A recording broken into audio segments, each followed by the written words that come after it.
What is up, everybody? Welcome to a Sunday morning edition of the Black Rabbit Collective. There's just been so much happening in the local Jackson County and adjacent news. I thought it would be a good time to come in and touch on some of these timely, important stories, and then also some stuff that I've just kind of been sitting on and watching for a little bit. But before we get into the news, I am happy to announce that we are launching, if you missed the clip that we posted last week, we are launching a new segment of the Black Rabbit Collective that we are officially presenting to you today and will be conducting during most of our live Jackson County Commissioner meeting watch parties. And that is this 4th-minute segment where my man John Herrera is live from the Jackson County Justice Center, parked outside the sidewalk in public space, catching folks who are attending the meetings, catching follow-up comments. The idea is when you go to a county commissioner's meeting and you are there to leave a public comment, they give you 3 minutes. And typically 3 minutes is never enough. So John Herrera will be on the sidewalk to capture all of your follow-up comments. So with all that said, let me bring my man up. The next meeting, today is June 28th. June 28th, 11 a.m. The next county commissioners meeting is Tuesday, July 7th at 6:30 p.m. But I got news for y'all. My man John Herrera is already camped out at the Justice Center. John, what is up, dude? How is the Justice Center? What is happening over there? The Justice Center right now is very sunny. I'm working on my tan, so I'm not going anywhere for a minute because I don't want to get pulled over. But other than that, man, it's all quiet down here. I was hoping to see some of the supporters that are against the use of the library room to be as committed as I can. In fact, I think we're playing some hide and seek because I'm seeking and they hiding because I can't see them. But I'm here. I got my eyes peeled. If anybody wants to talk to me for the 4th minute, that extra minute is sometimes all you need, and I'm here to talk to you. So I'm sitting here waiting for Tuesday, right? Tuesday, look, I got my umbrella. Tuesday, yes, July 7th, I will be here, and I want to talk to everyone. I even got some umbrellas just in case it rains. I got some water. I got an extra battery pack just in case, too, man. John Herrera is prepared because poor planning prevents poor performance, man. Absolutely. But proper planning prevents poor performance. Absolutely. I was telling you before we went live just now, I woke up this morning, the rain was rolling in. Last month when you attended the kind of dry run of the 4th minute, it was also raining. So we had rain the first time and rain today. If we continue this pattern, you're going to turn into the Black Rabbit Collective weatherman. Heck yeah, man. Be like an episode of Twister. All we need is Bill Paxton. Be like, oh, there's a lot of rain out here, a lot of storm, but we still here. We're committed. That's it. So I want to quickly pop up the 4th minute segment that we recorded during our last episode and just kind of give that a dry run and let the folks at home who might have missed it see exactly kind of what we're talking about and what this is going to look like. So let's roll that tape. Apparently there's an issue with the amount of weed eaters they need in order to cut our grass. All these issues. And we're talking about weed eaters. Growing up, I learned a long time ago, you don't question a working man on what tools he needs to get the job done. I'm outside of the Jackson County Administrative Center with Marsha Alman, who is running for the Jackson County Board of Commissioners chairperson position. Marsha, you've attended this meeting and you've had time to listen. And what are your thoughts on this?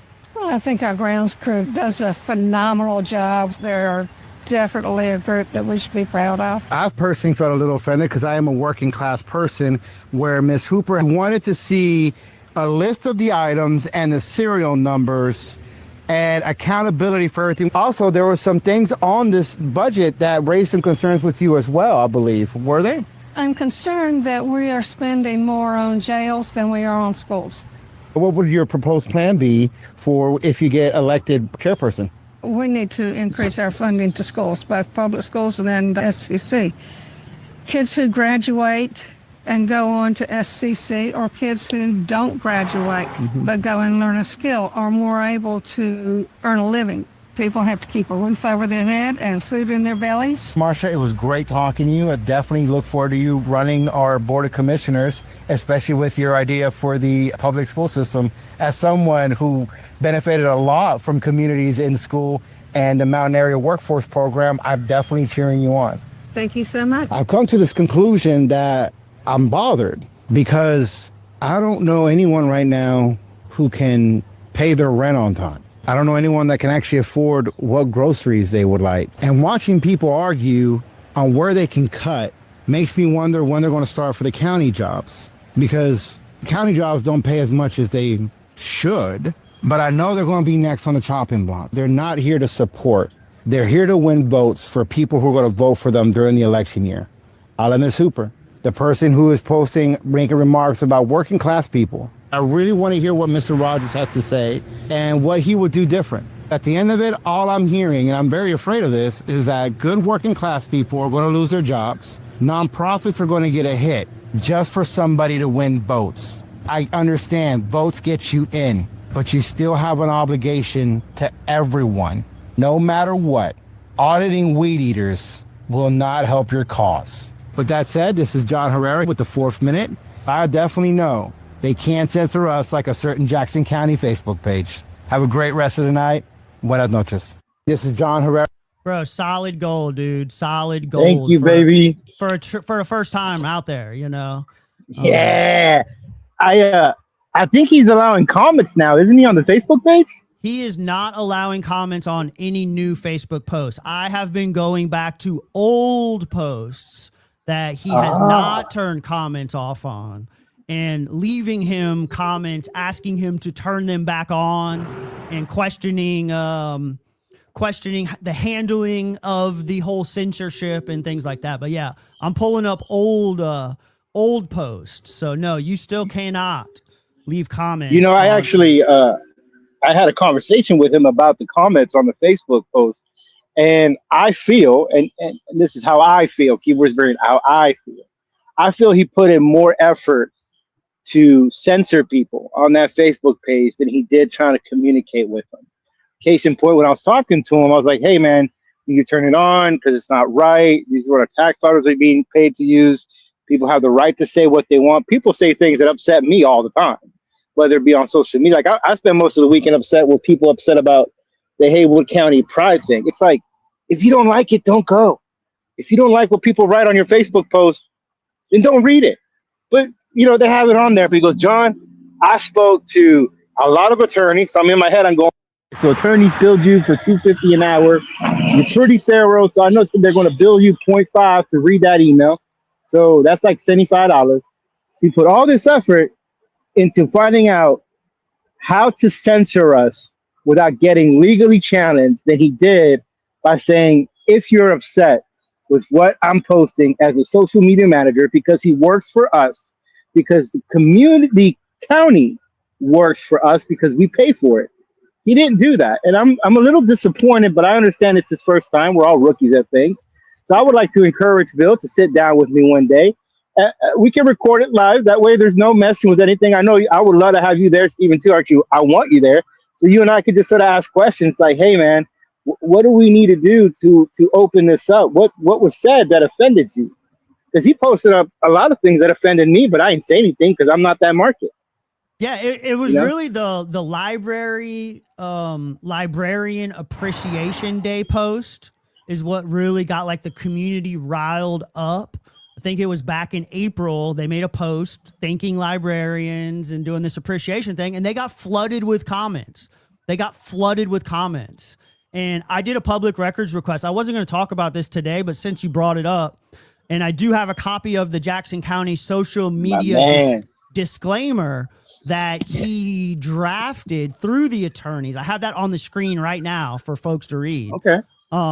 But I did do a public records request for Bill Davis's communications that day, including all of the comments that were deleted. And essentially what transpired is Bill didn't like the way that people were talking about their lack of,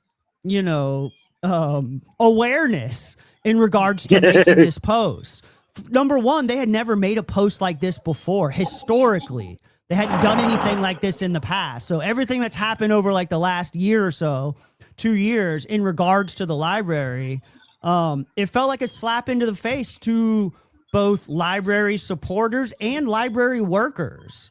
So during that day, as the Facebook comments were flooding in, Bill Davis contacts the public, the social media person for Jackson County Schools. He sends her an email and he asks her for a copy of their policy, because it appears that Jackson County didn't have a policy prior to this day. So he went to Jackson County Schools and asked them what their policy was. And then he took their policy and he sent it to the Jackson County attorney, John Kubis, and the attorney drafted this social media policy that is on the screen right now. And something that really is different or, somewhat questionable is it states Jackson County reserves the right to remove comments or content that does not further the intended purpose of its social media pages. So if the comment doesn't relate to the post, they can clearly just remove it right away. No vulgar, obscene, or profane language or images, including threats, harassment, all the typical stuff. But Facebook moderation covers most of that. You know what I mean? Like Facebook covers most of that. There's just sensory.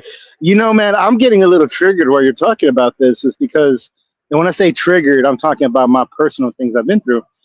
But growing up in Madison County, where I grew up, it was very well known that my father, there was a lot of domestic violence. I spent a lot of time in domestic violence shelters. One of the reasons I don't talk about it as much as I should is because I don't want to talk about it. I'm still dealing with the trauma from it. But also the things I've been seeing in our community.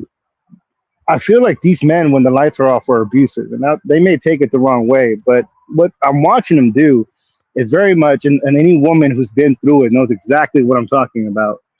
Everyone knows, take notes. But they go out of their way to find reasons why they're right and find ways to censor people. Then they create a mess of things and they show up to fix it. Case in point, the social media manager, Bill. That man put more effort to figure out why he was right than looking at himself and asking himself, what am I doing wrong? What am I failing to communicate? Because that post about the librarians, you literally bullied them. The people you associate yourself with, bullied these people to quit. Bully these people. Send them home asking if their job that they work for, that they use to buy their food, their groceries, to pay their mortgages, if they're even blessed enough to have a mortgage. If you're getting paid that amount, let me rephrase that, to pay your damn rent. Rent's like $1,200 now. And wonder if it's worth it. And he failed to understand that. He was blind to the fact, because he's doing right, we're doing wrong. And that is not a person who is a leader. And then, of course, you also see the situation with Mr. Blaine, who went to volunteer at the cashier's library. I saw that a couple of days ago. Like, bro, how are you going to throw up, make a mess, come back and clean it up? Because that sounds like my daddy one time, right? He beat the brakes off my mom and me.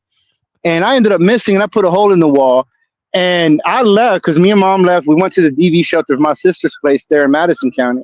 I come back, and that man had fixed the windows, had fixed the walls that we messed up. And I'm sitting there going, you're the reason why it happened, dummy.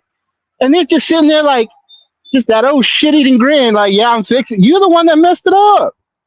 Why are you showing around your face? Like, have some pride, man. Have some integrity. Stick to your guns. So listen, if anybody tuning in happened to see that Keith Blaine post, I'm being told, from what I'm being told, that post is no longer up. It's been deleted. That post was 100% a troll job by a rogue library worker. It was not real. It was sarcasm, dude. It wasn't. Yeah. It was was it? library. Yes, it was. I got inspired by that post, too. man. I did too. I commented on it first thing in Wednesday morning when it came out, and then I was told later in the day that a disgruntled librarian that had access to their Facebook page posted that. And so, if you are the one who posted that, if you are the one that works at the cashier's library and you click that post button, hit me up. Contact me. I'd love to talk to you. I would love to talk to you. Same, because we're having a carne asada and you're officially an honorary Mexican. I don't even know who you are. You're going to the carne asada. That's it. Oh my gosh, that's it. That's it. And keep playing Fix the Library one book at a time. One book at a time. One book at a time, baby. And for those that are tuning in and wondering, I am wearing my Jenny Lynn Hooper. This is the Breaking Point shirt for today's episode. You can buy your own shirt at blackrabbitcollective.org right on off of the main homepage. All proceeds go to Silver Pride. We're doing Silver Pride for all merch proceeds just because it matters. Just because it matters. So yeah, let's talk about the library rooms for just a minute, dude. Like, during the last meeting, the June 16th meeting, the library rooms utilization policy was on the agenda. And they were set to discuss the policy. However, on the agenda for that evening, the document itself was not provided. There was no link to click. You could not view the document prior to the meeting. Like, it was not posted. And so as the meeting rolled through, it was determined that they decided to made a motion to push it out to the following meeting, which will be this upcoming June. It will be this upcoming July 7th. July 7th. Yeah, July 7th. Yeah, so they voted to push it out. I'm going to play that real quick because shout out and kudos to Mark Letson for having the forethought to realize that the public hasn't had time to review it at all. The public doesn't even know what changes that you're planning on making. Thanks, Mike. All right, moving on now to the library room utilization policy. I make a motion that we table this for a work session so that we can have a little bit more time to review it and kind of update some of the. So of course, we had to public records request the policy to find out what exactly is it that they're trying to implement over here. Now, John, you have a long history using the Silver Library. How many types of events have you been to in the community room? As of right now, at the top of my head, at a minimum 12. At a minimum. As recently as last weekend. I went to the Young Democrats had a wonderful minority roundtable. I got to talk to a lot of disgruntled Republicans. One troll who was there. It was great. It was very community oriented, man. That whole room definitely removes the screens and make people feel some kind of way that can say certain things, and you're able to communicate with your fellow man. And not only that, I do believe that these rooms also bring in a sort of revenue for the library. There's definitely a revenue piece because they are rented out to private organizations. So we did a public records request. You got to understand that the Jackson County has voted last year to leave the Fontana Regional Library. So in our public records request, through the collective, through y'all, we asked for the previous policy or draft and then the current draft of what they're trying to implement, because folks wanted to see like what was the policy and then what did they change. Okay. And so the first document that they sent me is this one that's on the screen now. And the top of the document says community room at Albert Coates Library. And for a second, the folks that requested it were like, hang on a second. Are these goobers just so out of it that they misspelled the name of the cashier's library because it's the Albert Carlton Library. But upon doing some searching, Albert Coates is one of the founders of one of the legal, like local government schools of local government at the University of North Carolina.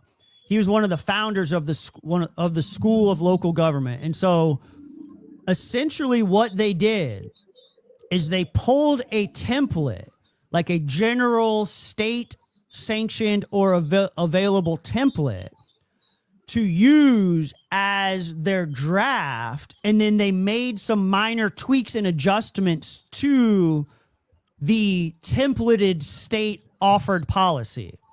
Okay.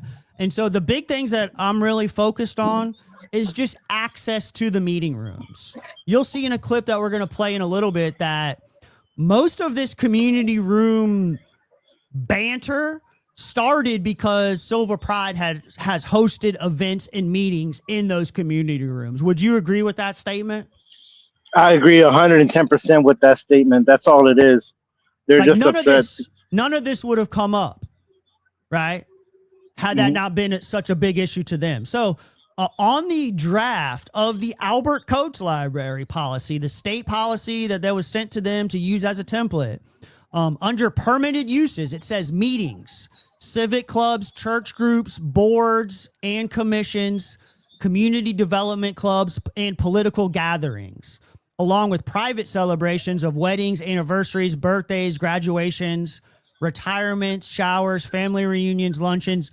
Essentially, it covers the general public, right? If you're planning a wedding or having a big event, you can go down and for a small fee, you can rent the community room, right? Correct. Sounds pretty basic, right? Doesn't seem too very basic. The use of community rooms paid for by community taxpayers. Yeah, I mean, we paid for it. Why can't we use it? Why can't we? Silver Pride use it? Yeah, I mean, I don't know, man. I think that's the community. That is the community. They don't want to feel like they're part of the community, but very fortunately, they are. You know, that's the. If you want to see the value of how you see your community, look at how you treat people. You have the way that you look at it. Keywords being you look at it. That you see as the unwanted. You know, how you see your community is how you see the homeless. How you see your community is how you see the people who live an alternative lifestyle. They're not hurting anyone. What's the point of going? If you're not going, why do you care? They paid their bills just like anyone else. They did it, they claimed it, and they left. And the only thing, and here's the thing, Dan, it's like I found a certain line being a Latino here in Western North Carolina. And if you're a Latino and who has to keep going through Gringolandia every day, you know what I'm talking about. You can be Latino enough that they know you're Latino, but you can't be so Latino that that's all they think of you as. They take it as a threat. So people are allowed to be gay in Jackson County. You just can't be prideful about it. Because that's what they're telling you. You can't be prideful about it. You can be gay, but you need to hide because we don't want to see it. That's how they see it. They know they're going to be here regardless. But at the end of it, man, that's all it is. They're just trying to control the members of the community here by making them feel unwelcome. But I assure you, anyone who is associated with the Silver Pride, is in the closet, out of the closet, whatever, I don't know the proper terms for it because I never think about it. I just talk. You are wanted here. You do belong here. Just because a bunch of jackasses says you don't doesn't mean it holds any water. Anything worth doing, if it's upsetting people, and all you're doing is celebrating your life here, your presence here, then you're doing something right because those people are miserable themselves. You know what I mean? 100%. Mm-hmm. So on the actual Jackson County Library, and so they're even changing the name of the room. On the drafted policy, it says Jackson County Library Complex Room. Silver location policies and procedures. They're not even trying to call it the community room anymore. And the reason why they are is because on their official draft, it says permitted use, meetings, government boards and commissions, along with library functions, educational trainings, and artistic activities, recitals, art shows, lectures, training courses, and clinics. And then the last part that really gets me, John, is number 3 for under permitted uses, other similar and appropriate uses approved by the county manager. Kevin King is going to decide. I like Kevin. I like you, Kevin. I truly do, bro. I think the word of you, you've always been kind to me. But that's not your forte, my guy. That's like me going to tell a doctor what to do. I don't know what the hell it means to be a doctor. That's like me trying to have a conversation with a woman on what being a woman is. I'm a man. I don't know what the hell being a woman is. What he takes orders from the commissioners. What is he going to know about the community room? Does he not have enough to do? This whole county library process is putting a ton of power into the hands of the county manager. When we did the library, library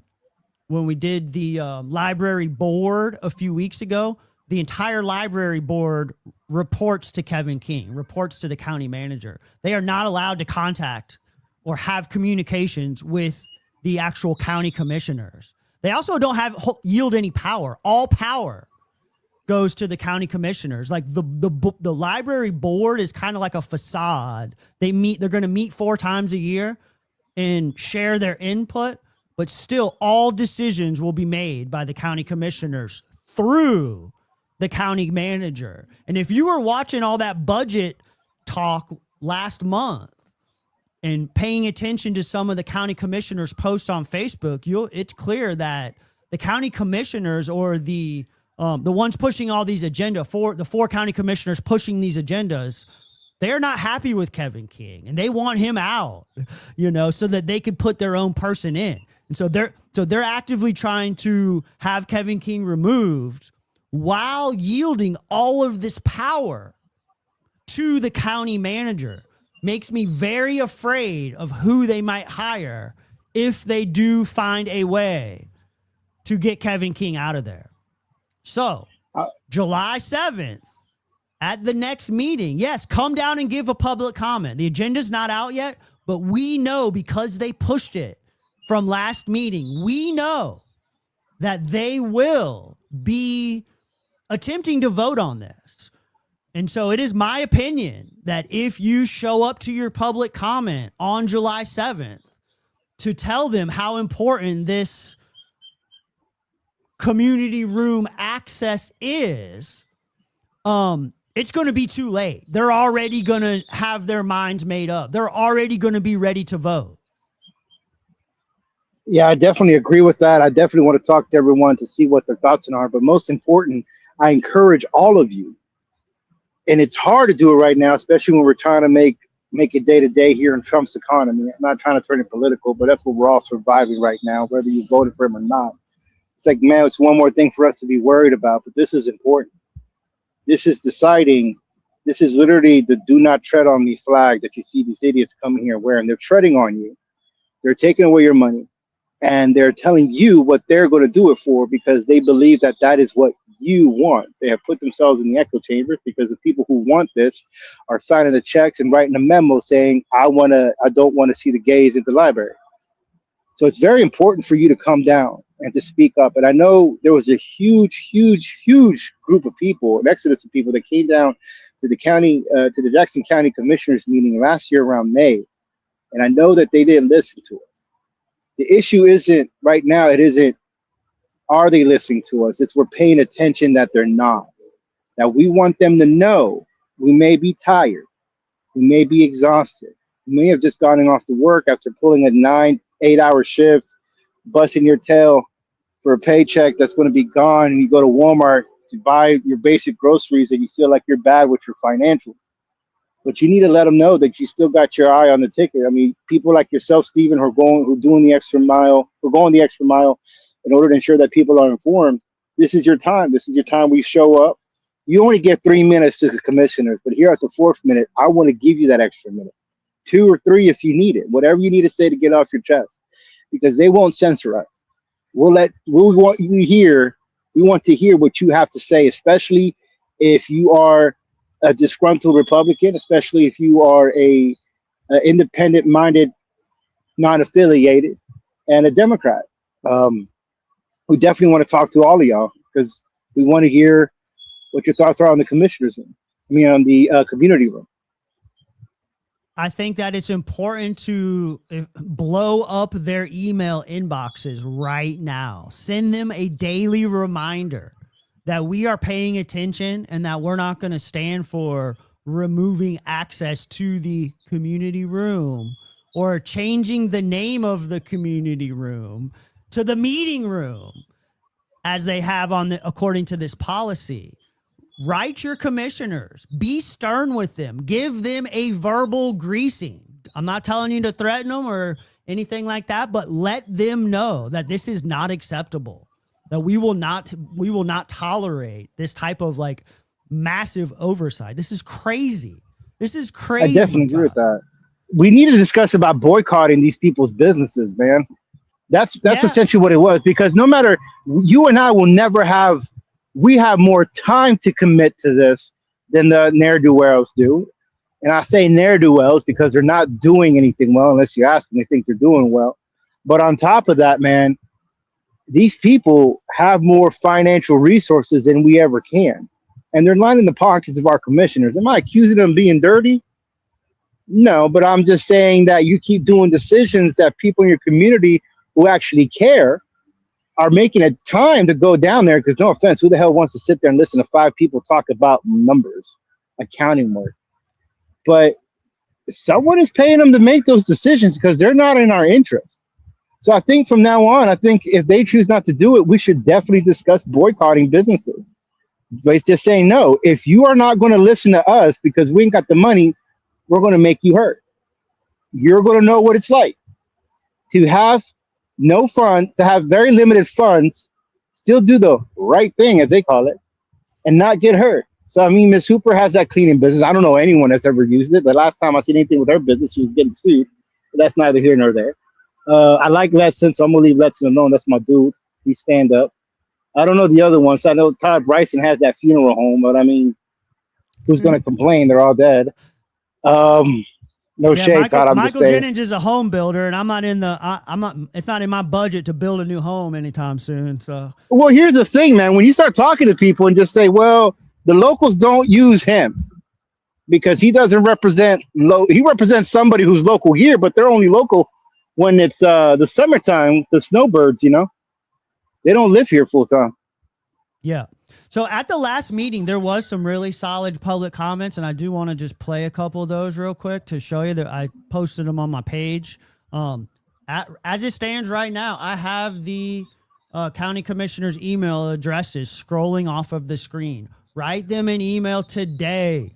Write them emails this week. We are rolling into the 4th of July holiday. They are not going to be paying attention come Friday, Saturday. Come Friday, anytime from Friday until next Tuesday's meeting, they will not be paying attention. You need to blow up their email inboxes right now to let them know that this is not acceptable. My name is Jason Kamenko. I'm a citizen of Jackson County, and I serve as the executive director of Friends of Empathy, a local 5A nonprofit organization based in Jackson County. I'm here today to speak about ensuring the continued use of public meeting spaces in our libraries. Last year, Friends of Panthertown celebrated our 20th anniversary in Jackson County. Our mission is to work in partnership with the U.S. Forest Service to conserve Panthertown as a backcountry natural resource and to enable sustainable recreation. We serve over 75,000 visitors to Panthertown each year, and we provide free educational programming to our county. For over 2 decades, we have enjoyed the dedication and professional library staff, and we have used the many valuable public resources available at our libraries, Ashers, and in Silva. These include the use of the public meeting spaces, conference rooms, and auditoriums, which we've used for our board meetings. We've used for committee meetings, strategic planning sessions, public information sessions, education programs, orientations, leave no trace training. We use the spaces of the library for our youth engagement with Boys and Girls Club and Big Brothers and Sisters, and with our local schools and homeschooling communities. We rely on these public spaces, resources for the success of our mission. We utilize our public libraries regularly, and we wish to continue to do so without interruption. We ask that you please strongly consider maintaining existing use keys and not damage our ability to operate as a public service at no cost to Jackson County residents and visitors, and we have not asked you for any money. We certainly understand that the budget is limited, and instead we would like to continue to provide this. We ask that you share the library spaces with us. I love the fact that Jason included, we have never asked you for money, right? Friends of Panther Town. We just use the space and do wonderful work for the community without asking you for money. I want to play Antoinette's clip real quick because she lists off all the organizations that actually have used it or use it. At anniversary, parties, weddings, memorial services there. The Appalachian Women's Museum has used it. The Big Brothers, the Community Foundation, Contra Dance, Dogwood Crafters, the Eastern Band of the Cherokees, Hurricane Relief was held there. A homeschool co-op, the Jackson County Planning Group, Ethnic Self-Defense Board, the Main Spring Conservancy, music groups, Fiscal Legion, music recitals were held. The Red Cross does blood drives there. St. James Credit Union, the Spice Club, St. John's Church, the Stitchers Group, Silver Pride, Silver Naturalist, Viola, various homeowners associations, WCU and Writers Get One. That's a small number of groups that have used those public spaces.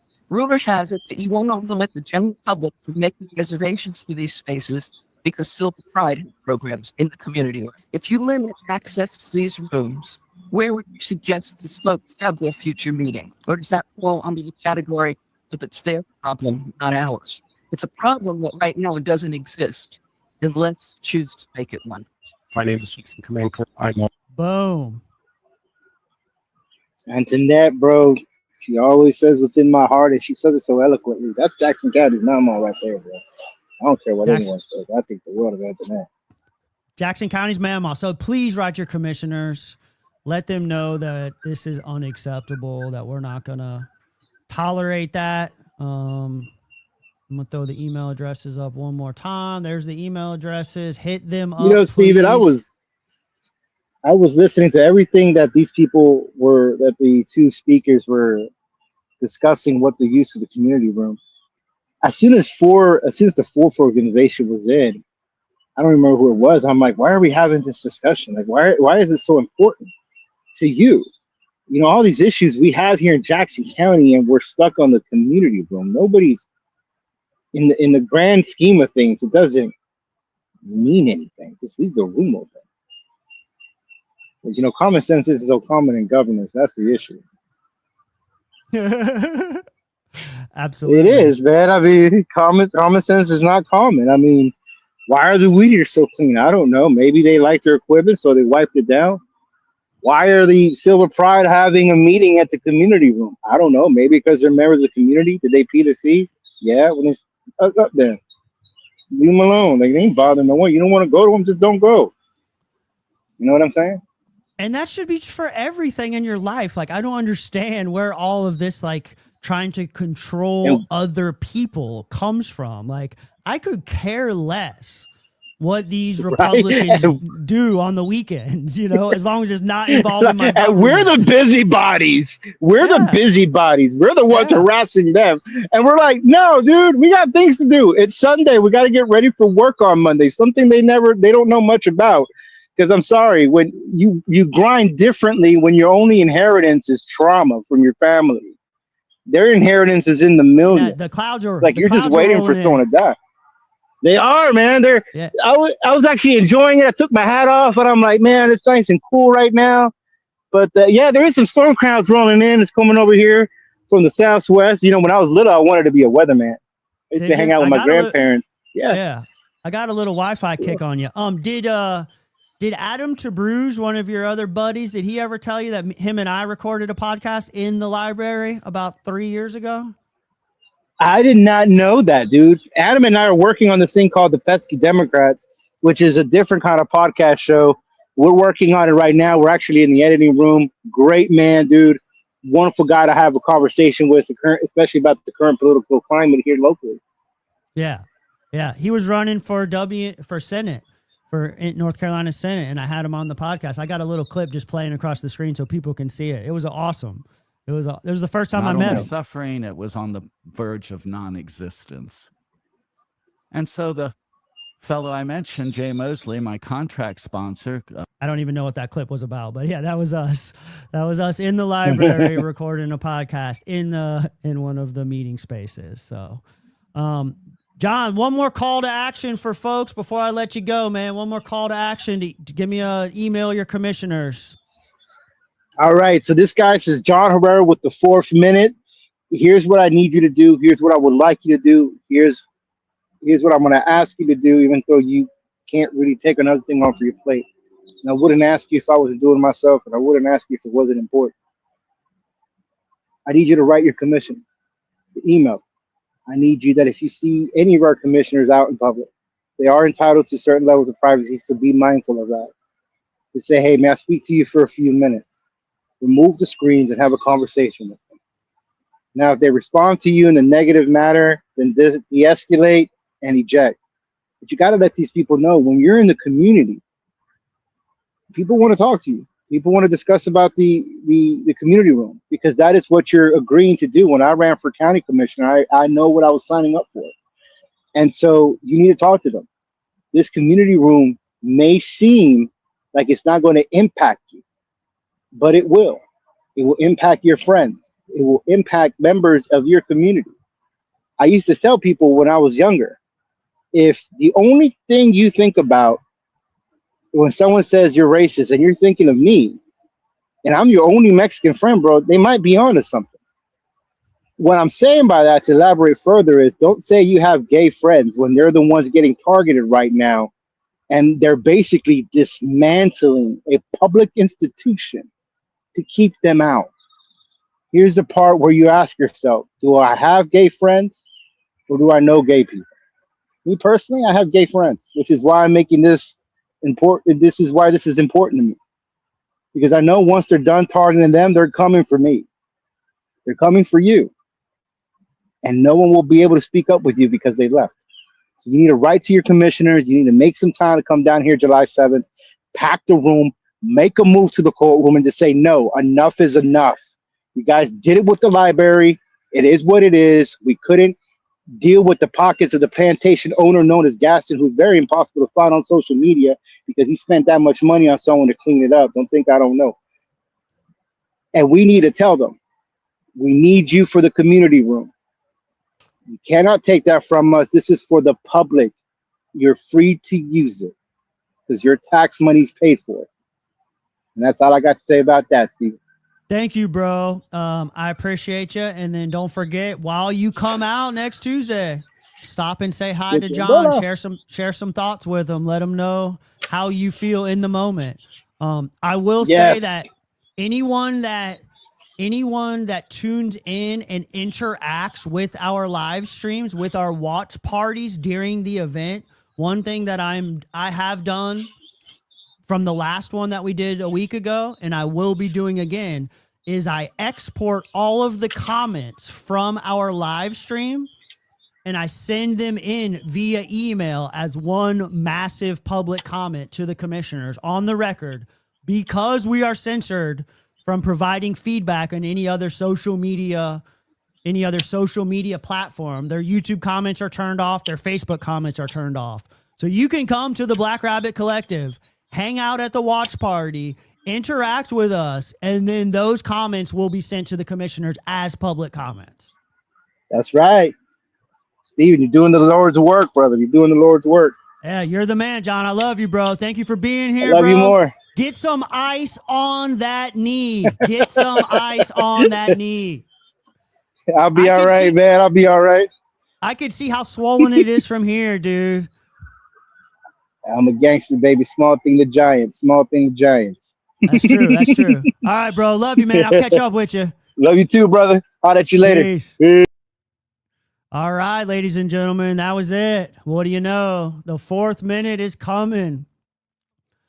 July 7th. My man will be out there. He'll be talking to people, gathering comments. And yeah, that was that. So that's a lot of fun. Oh, my Lord, was that a lot of fun. So now we are going to kind of get into some of the news. In the interim, real quick, before we do that, I do want to share something that was brought to my attention this week. A group of individuals in Jackson County from both sides of the aisle, the unaffiliated voters, are beginning to organize. And there is a new civic alliance. A new group has formed, the Jackson County Civic Alliance. It's a nonpartisan initiative promoting responsible, locally focused leadership. Leadership that focuses on the people of Jackson County, that doesn't push any type of political or national or religious agenda. You can join the alliance at jccawnc.com. You just hit the join the alliance button and you can enter your information. And essentially what they're doing, let's take a look at what they're doing. A number of folks have signed up already to be a part of this. Essentially what they're doing is the Jackson County Civic Alliance is a nonpartisan initiative dedicated to promoting responsible, ethical, and effective local leadership. We believe effective local government requires working constructively with individuals of different political affiliations, perspectives, and backgrounds to solve real community issues. This initiative exists to establish clear standards for leadership and provide the community with transparency around where candidates stand. And so they got core principles. What I like the most is they're sending out off to the side, they're sending out this candidate commitment. So candidates under the current November election, county commissioners, we got 3 seats available coming up for election. And they are sending out this candidate commitment to all candidates to see who will sign. And so essentially, if a candidate wants to be endorsed by this group, they will have to agree to this commitment. As a candidate for public office in Jackson County, I commit to the following principles of responsible, community-focused leadership. Local government only. I will focus on issues directly impacting Jackson County and will not use my position to advance national political agendas or ideological movements unrelated to local government. Independence from outside influence. We've had a lot of that over the last couple of years with this current administration. I will not coordinate or take direction from out-of-county political organizations, national political groups, or ideological movements seeking to influence local decisions. We're asking for religious neutrality in governance.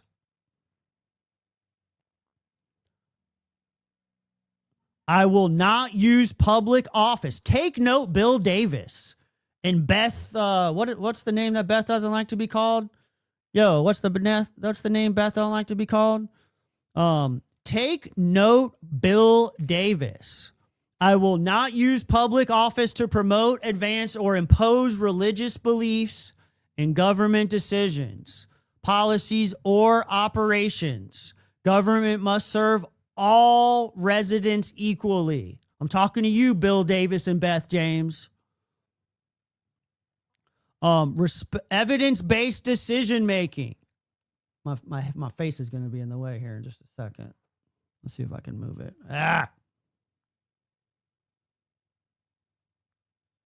Just for a sec. All right, there we go. I will base decisions on verifiable facts, data, and local input, not misinformation or partisan talking points. Respectful leadership. I will...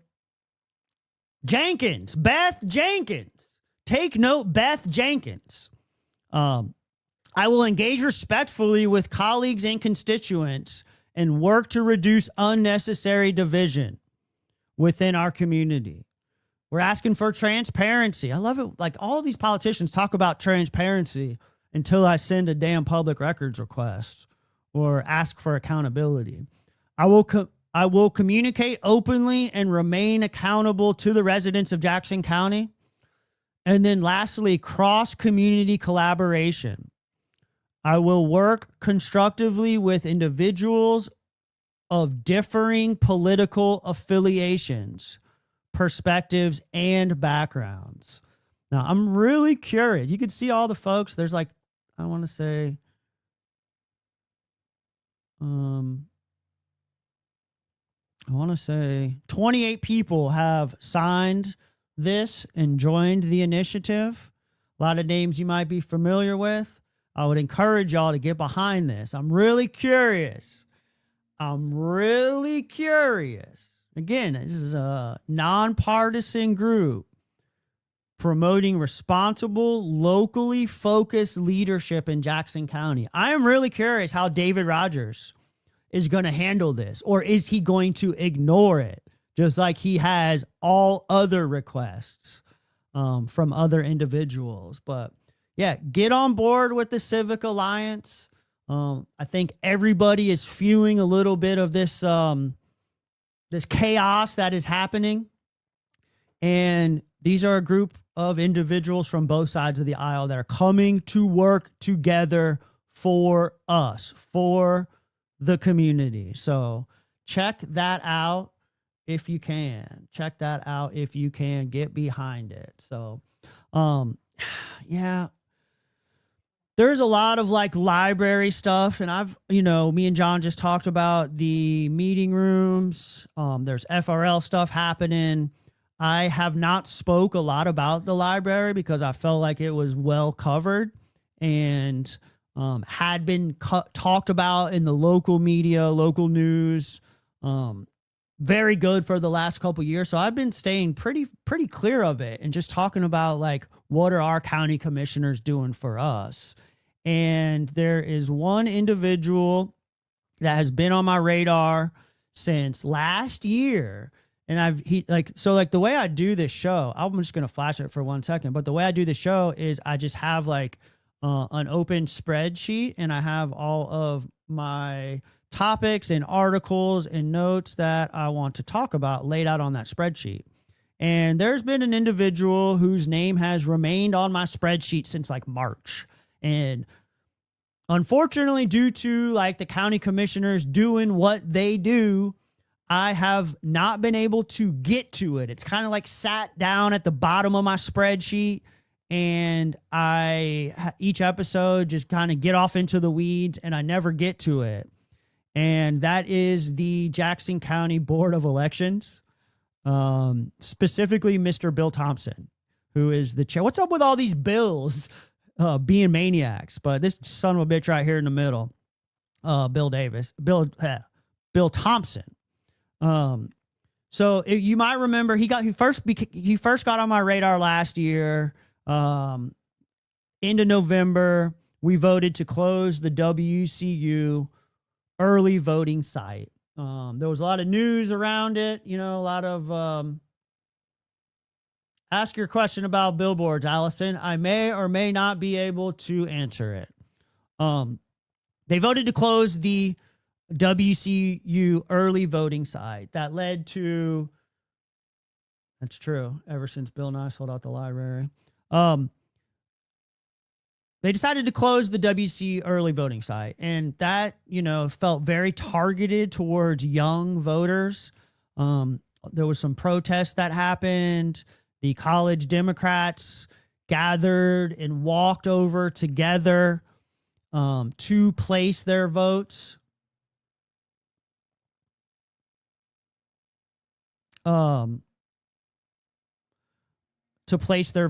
And to me, it felt very targeted, and it was like on my radar, and I was thinking about it, but I never actually really got to it. And so, of course, it just like, I sat back and just like, let it kind of unfold and let it play out.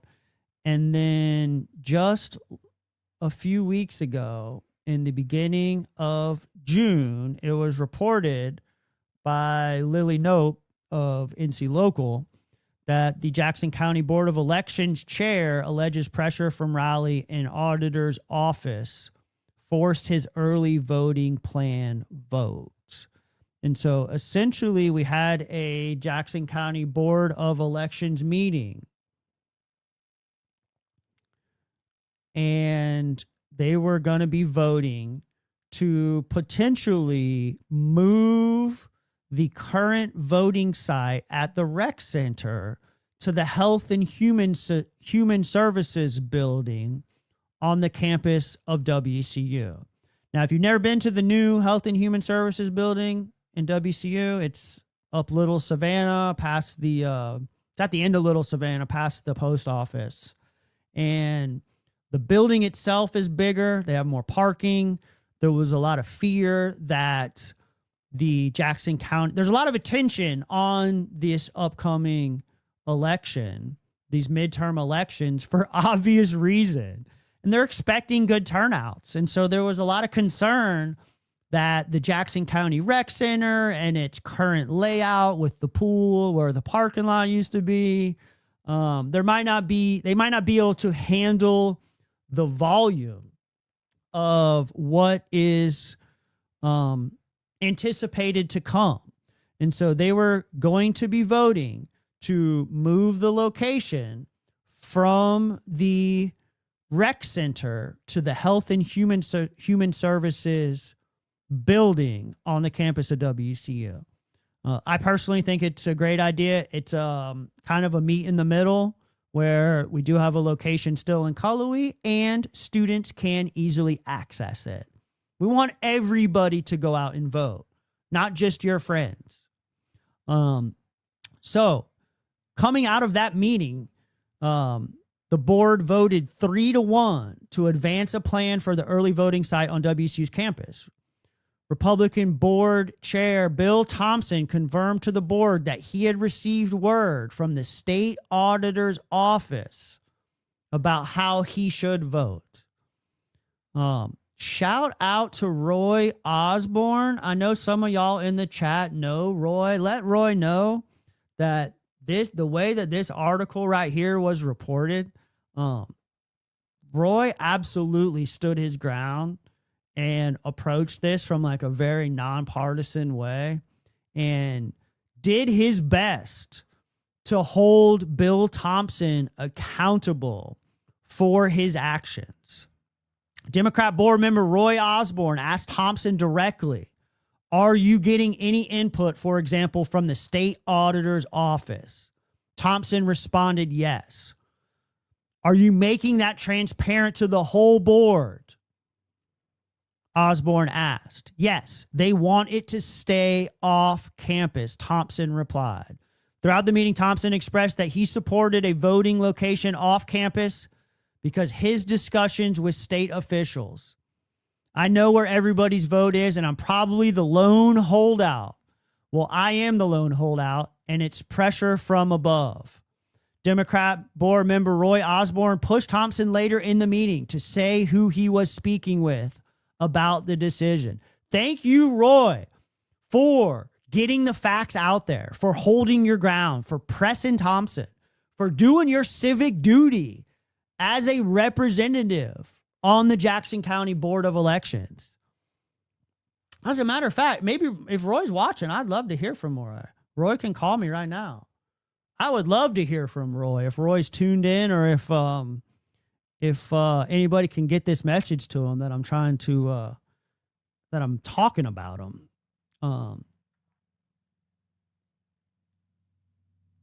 You're going to have lines for the first time in my memory, and I've been working this for 15 years. So due to the logistics of the Jackson County Rec Center, they're anticipating long lines because they're not going to be able to facilitate the turnout.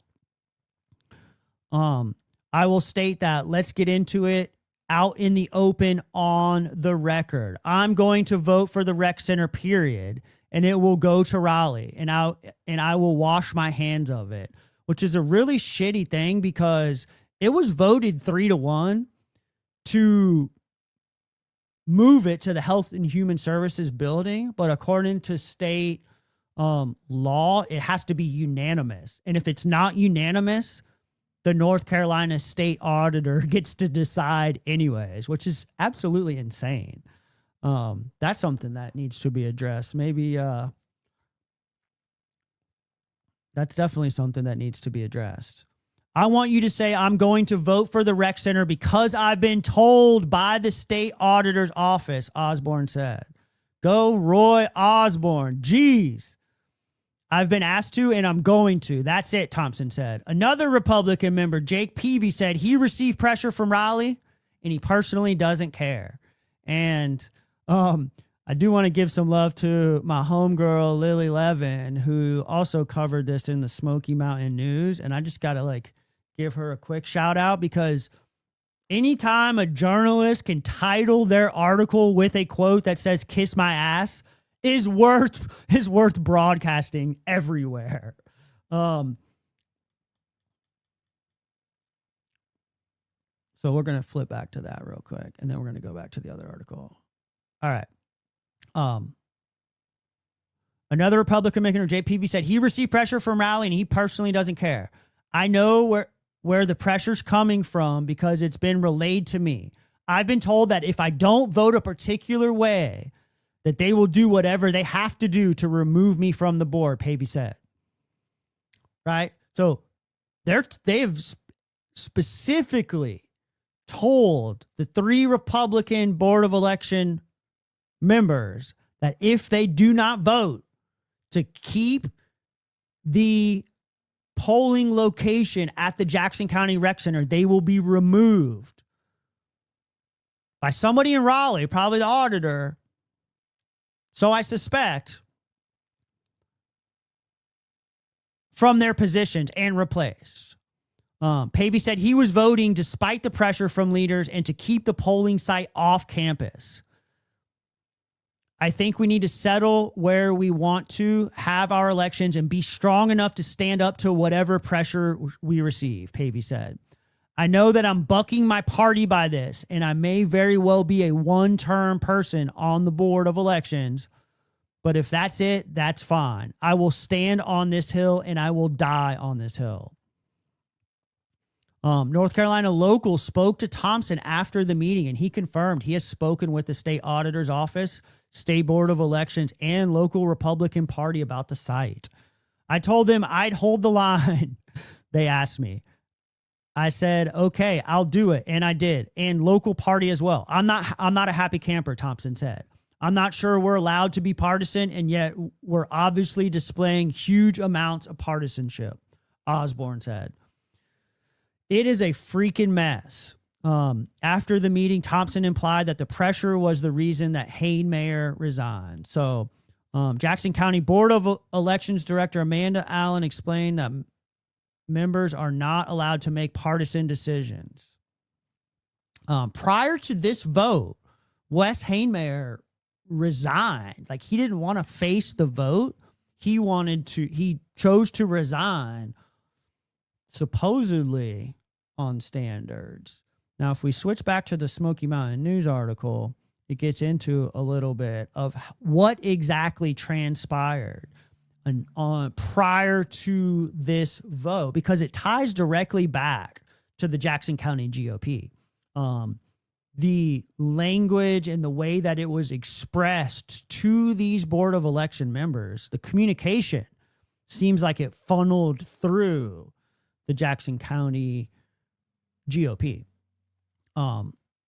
Pavey said he and former Board of Elections Secretary Wes Haymayer, a Republican who resigned May 26th, had begun communicating with an overly accommodating WCU to secure the Health and Human Services facility immediately after the primaries. They've been working with WCU to get this up because it makes sense. Pavey said the university has bent over backwards and gave us everything that we asked for.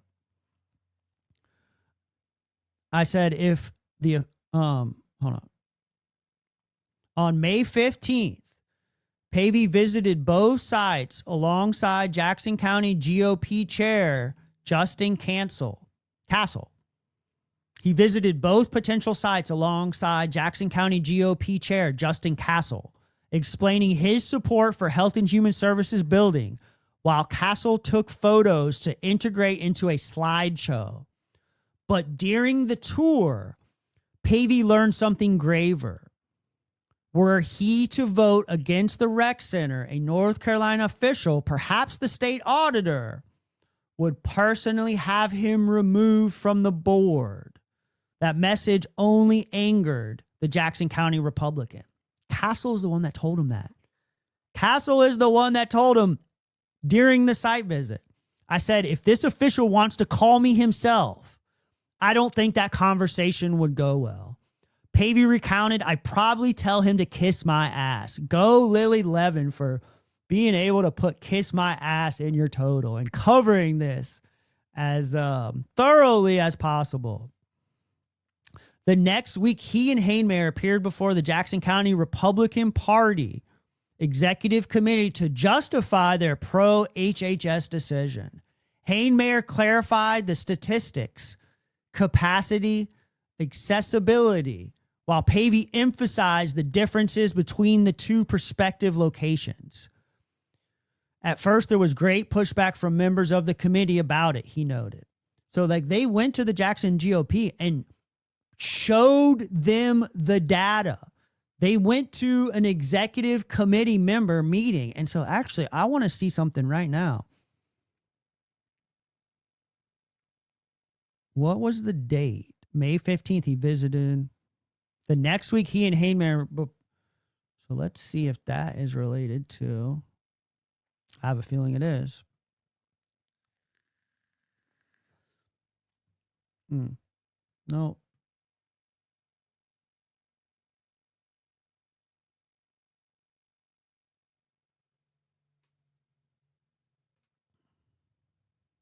All right.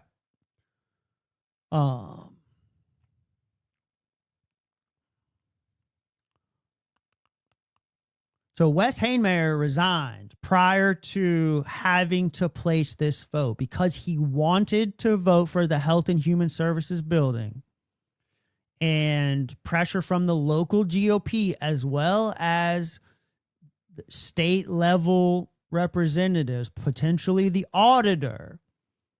He decided to resign prior to having to place this vote. After the meeting, Thompson implied that this pressure was the reason that Hainmayer resigned.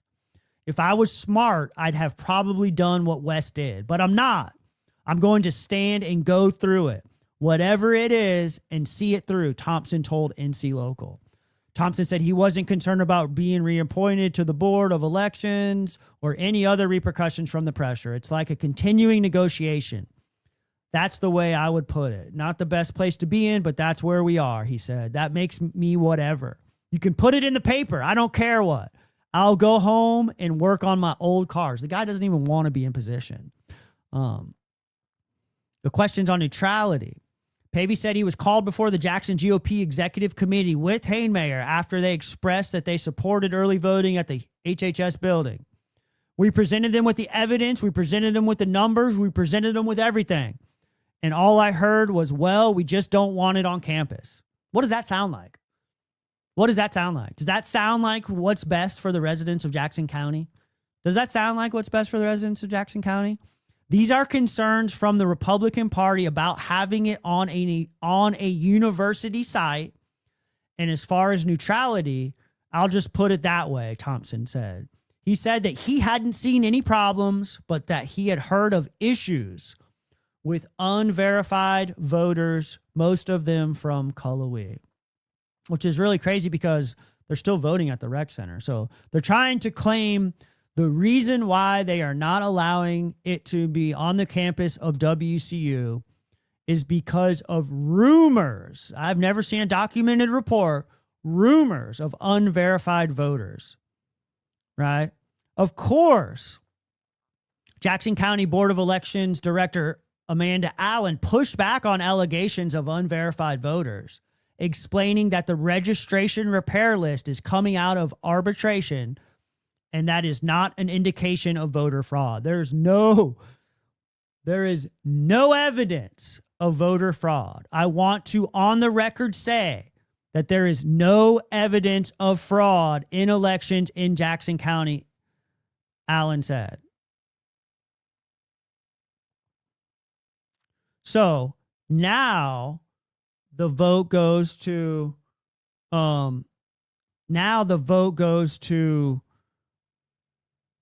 Raleigh to decide who is going to, or to decide where the polling location will be for Jackson County in November. And we know it's going to be at the rec center because that's what Raleigh wants. They voted 3-1. Our local representatives voted 3-1. And if you scroll to the bottom of this Smoky Mountain News article, Lily did a really good job of explaining. And all of these articles that I'm going through today, they're all available on my website. Like, I've embedded them on my website so you can follow along at home if you wish. But essentially in 2024, the North Carolina General Assembly made some changes. They snuck it into like the disaster relief bill, which is a bit shady, giving the power to the state auditors to make those decisions. It's crazy. I would advise you to go read that article, but absolutely insane. So who is this? Like, you know, that's like all what's happened in like the last month. But the situation is that Bill Thompson came onto my radar back in the primaries because there was 2 formal complaints filed on Bill Thompson about his behavior during the primaries. And we're going to get to that. But first, I do want to share all that publicity came out about the Jackson County GOP attempting to influence this vote, pushing back on their 2 Republican representatives on the Board of Election to vote against the WCU polling site. It was well covered in the local media that the Jackson County GOP does not want. I mean, you heard the quotes. The Jackson County GOP does not want the polling location to be on the campus of WCU. It's clear. It's point blank. So what does Justin Castle? Oh man, I messed up my screen. What does Justin Castle do? What does Justin Castle do in response? Somebody let Roy Osborne know I was talking about him. What does Justin Castle do in response? He writes a letter to the editor of the Silva Herald on June 17th to try to defend his position. I'm going to have to read this whole fucking thing to you because it's just absolutely insane.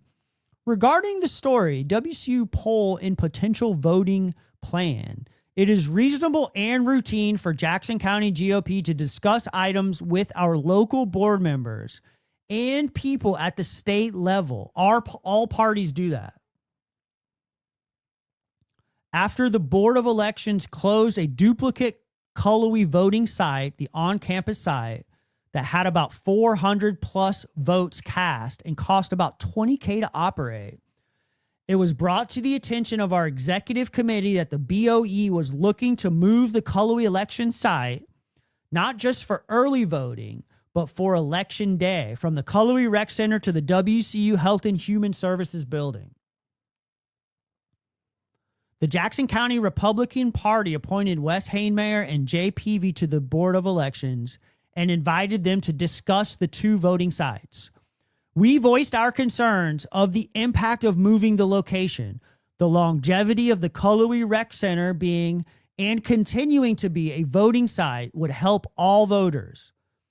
Some of the obstacles seen at the Western Carolina University Health and Human Services site could hinder elderly voters from all political parties. This was voiced by Cullowhee voters themselves to members of our executive committee, and the county would retain control of the space used for voting instead of having to deal with a third-party institution.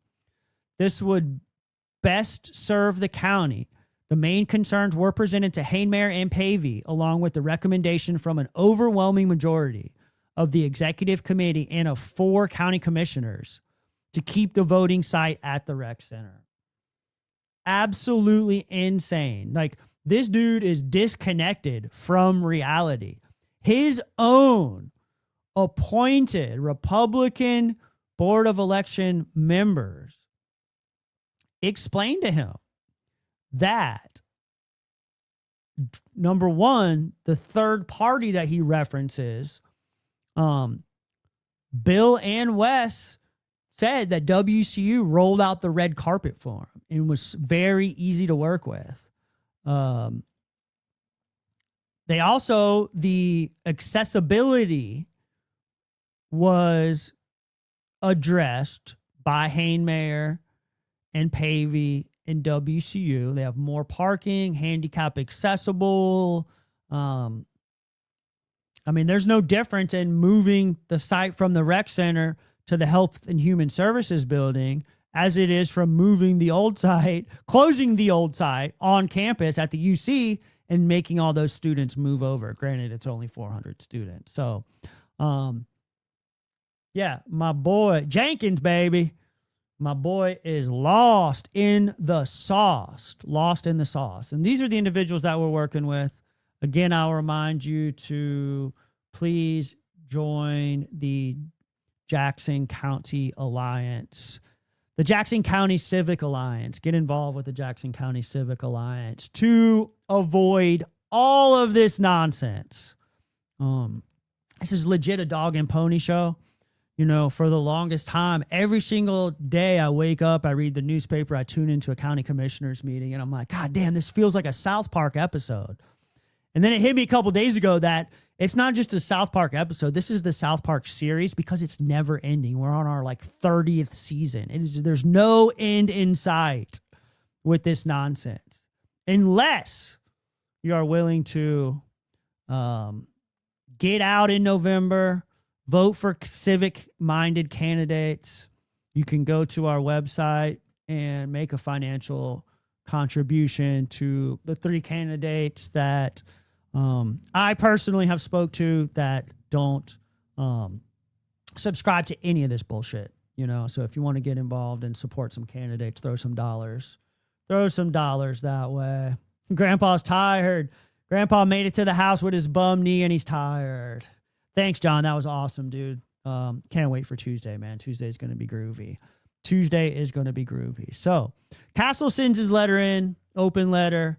Bill Thompson died on that hill, right? He was not buying the data from Hainmare and Pavey. He was not about to vote to move the location to the Health and Human Services building, no matter what. And so I do want to remind you that back in March,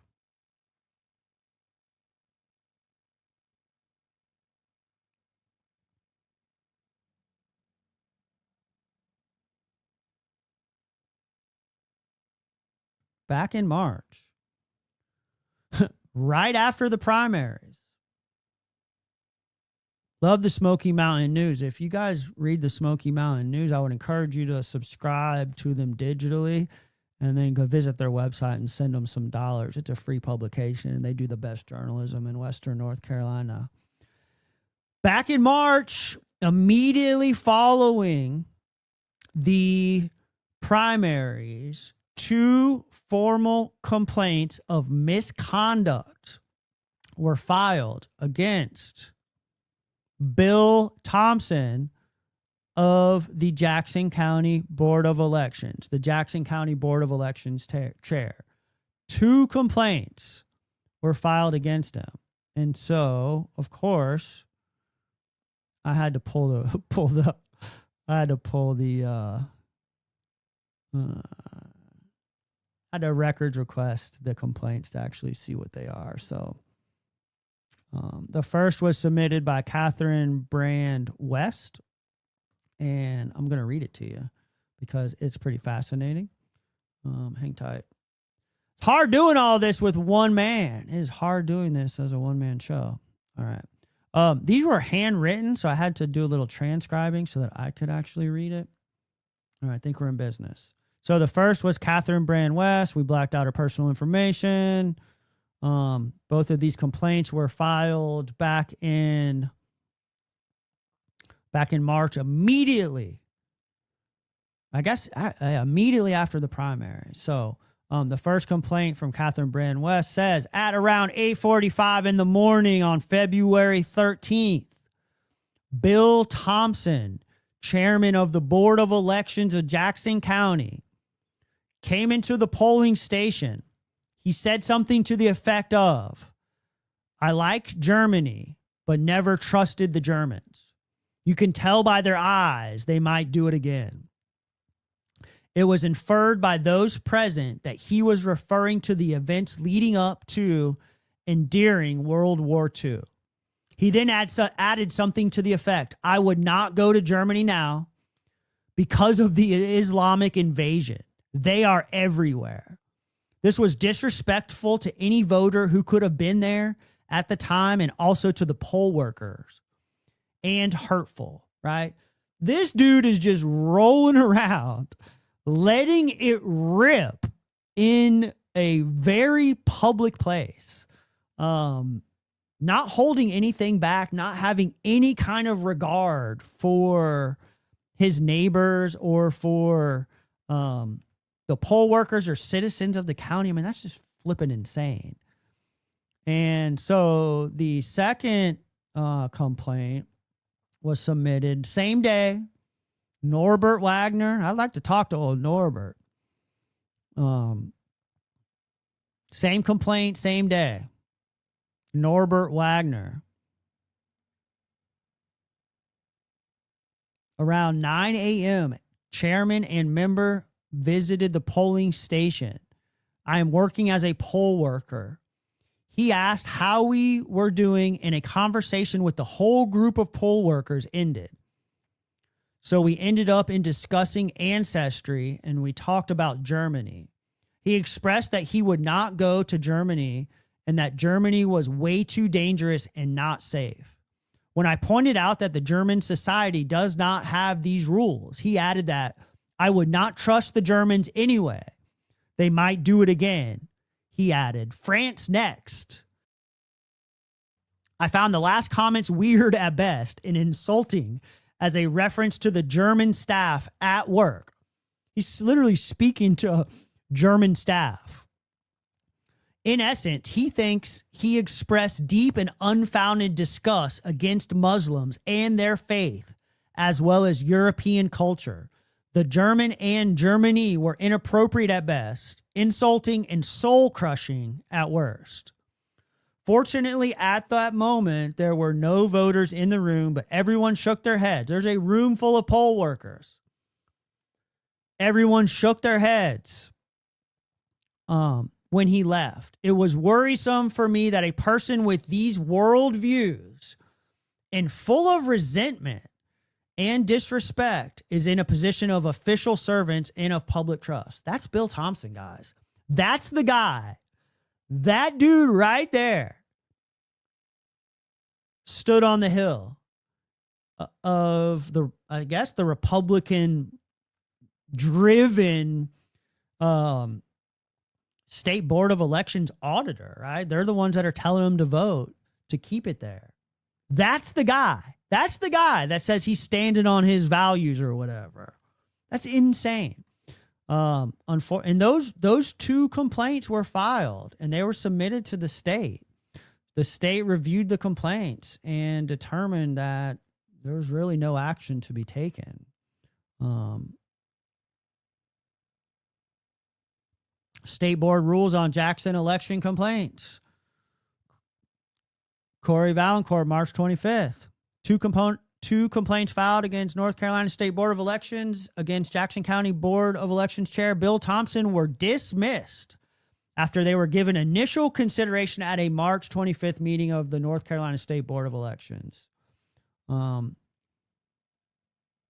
Under state law, the NCSBE conducts an initial review to determine whether a complaint presents sufficient evidence of misconduct. or a violation of election-related duties. If a threshold is met, the board may schedule a formal hearing. The board determined by a vote 4-1 that the threshold was not met, but discussion among the board seemed to converge on the point that Thompson's comments were inappropriate. So they labeled his comments inappropriate, but they said it essentially was not enough to lead to any action. My dogs are barking. It was not enough to lead to any action. So before we move on to the next topic, we're going to get into the FRL just a little bit because there is stuff happening over there. I do want to remind everybody that, let's see, and we're going to start paying attention to it a little bit because it is getting a little juicy. It is getting a little juicy, but this came across my screen this morning, and I'd like to just throw this public service announcement out there real quick. I don't typically promote or ask you guys to donate or support or anything like that a whole lot, but this information came across my screen this morning, and I thought it was very appropriate to just share with you. Former police chief Chris Hatton, his son was recently diagnosed with cancer, and there is a GoFundMe to try to help support him. He just recently started a new job, and so his insurance has not kicked in yet. And so there is a GoFundMe for Chris Hatton's son, Christian. Chris Hatton's adult son. He just started a new job building ambulances. And when he was diagnosed with a cancerous tumor in the top of his lung before he was able to get insurance, doctors are optimistic about the possibility of completely removing the cancer through surgery. It's a tough time for a family, and the bills are already piling up. So I'm actually going to throw this link right at this very moment into the chat in case folks want to start donating towards that. I think it's very important. Chris Hatton is an awesome cat, and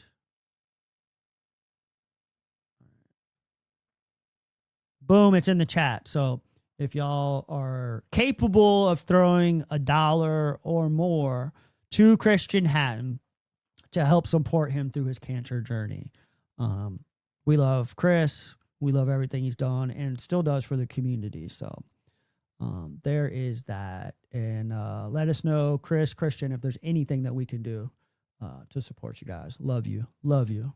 Love the Hattons. Love the Hattons. So I guess library, right? Library. It was brought up in a meeting in May.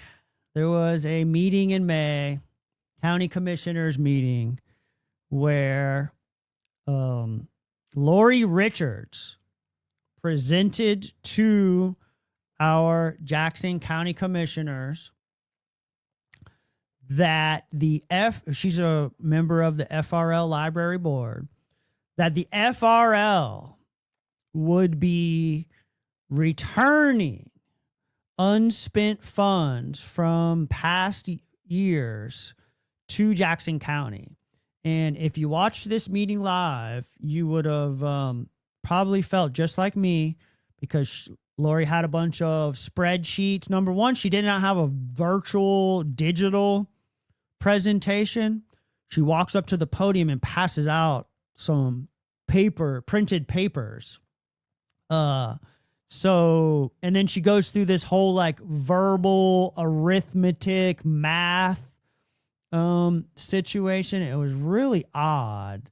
It was difficult to keep up with. And so let's just get into like a second of that, just to show you like the mathematical gymnastics that Lori was showing off. And you'll see she's a common denominator in this this whole FRL financial debate. There's a lot of like common language and rhetoric surrounding the supposed FRL refund. And you'll notice that their net surplus ranges from $1,287 in the first year to over $260,000 last year in 2024 to 2025. As you can clearly see, the counties have been asked to contribute much more money than necessary each year. And once again, Chris Bogardus ain't buying it. Chris Bogardus doesn't buy any of this shit. At the right side of the chart, the first green column shows the 8-year net surplus. David Rogers, Keith Blaine, Jim Gaston. Totals for each county and headquarters, with the grand total at the bottom in a green font.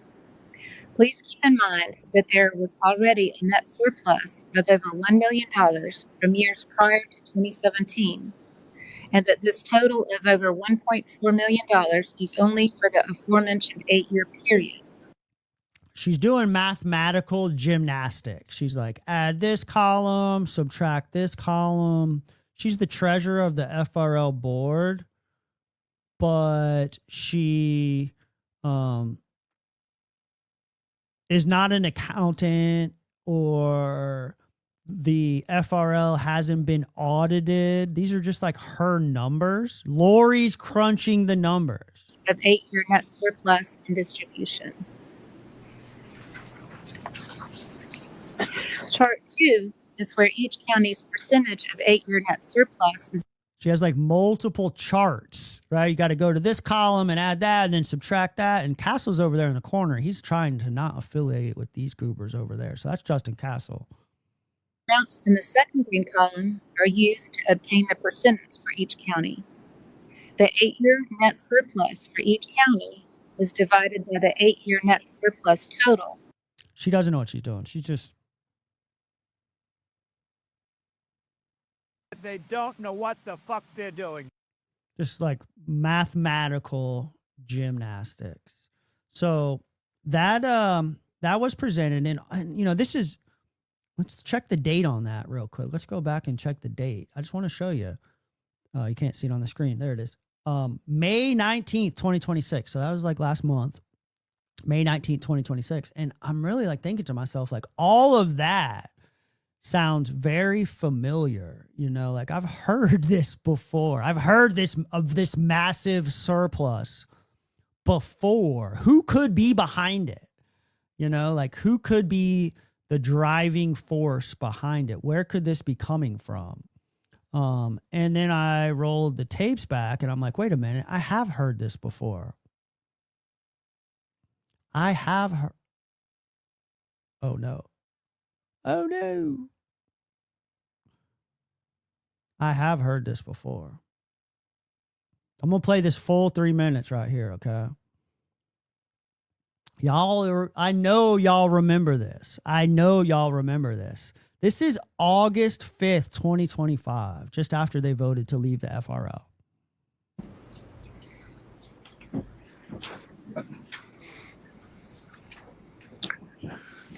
I'm Keith Wayne. I live in Silva, so I'm here to basically debunk a lot of things that have already been made.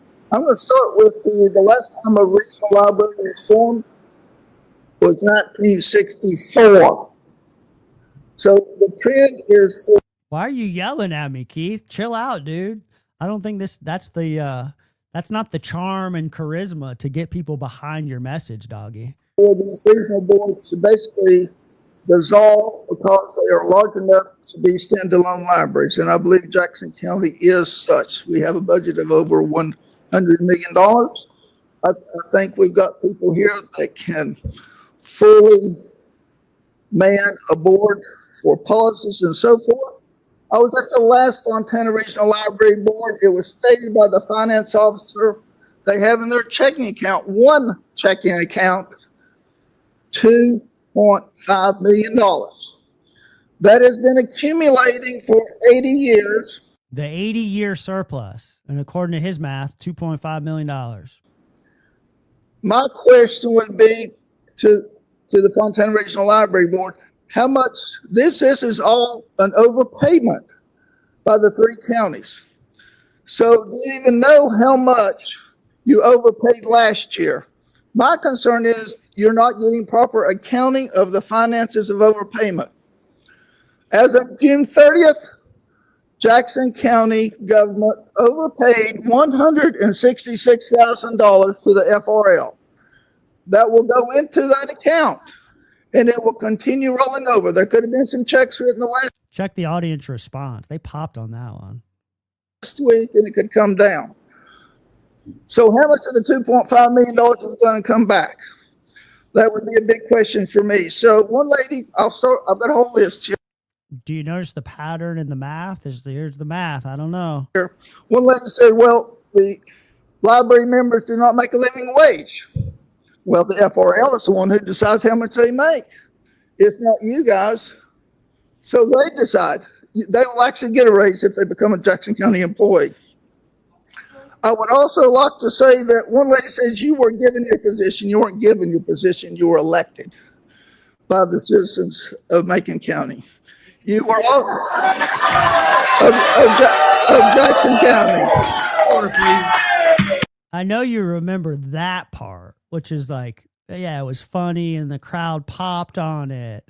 But I'm only playing this clip because he has been spewing this 80-year massive surplus fund for a very long time. So I'm going to ask for an extra minute because of all this ruckus here. So it was a 1 second laugh, 2 second laugh, and he wants an extra minute, right? Like, what's up with that? So you were also accused of not thinking. They also do not know the book objection process. Most people don't even know what the process is.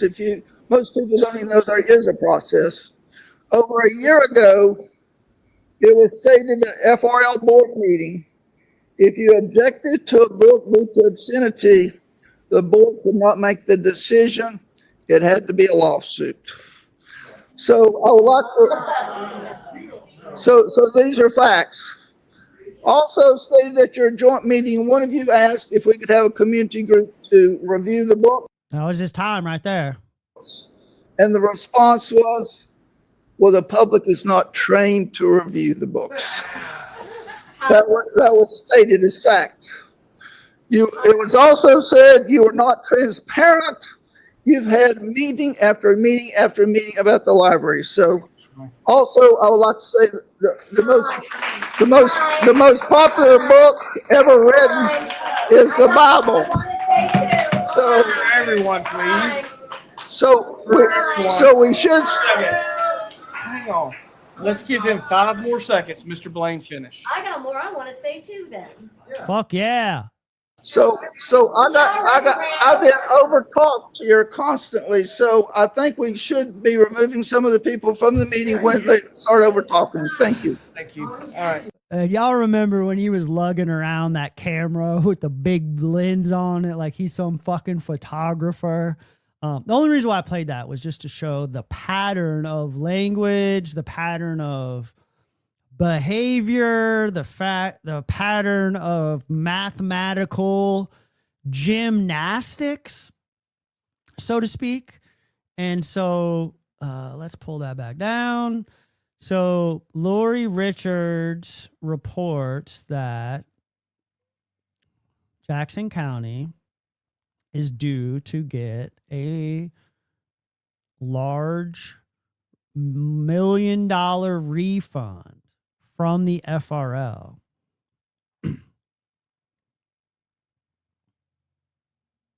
Richards introduced the formula to determine the amount to be refunded to each county if their yearly allocations are unspent.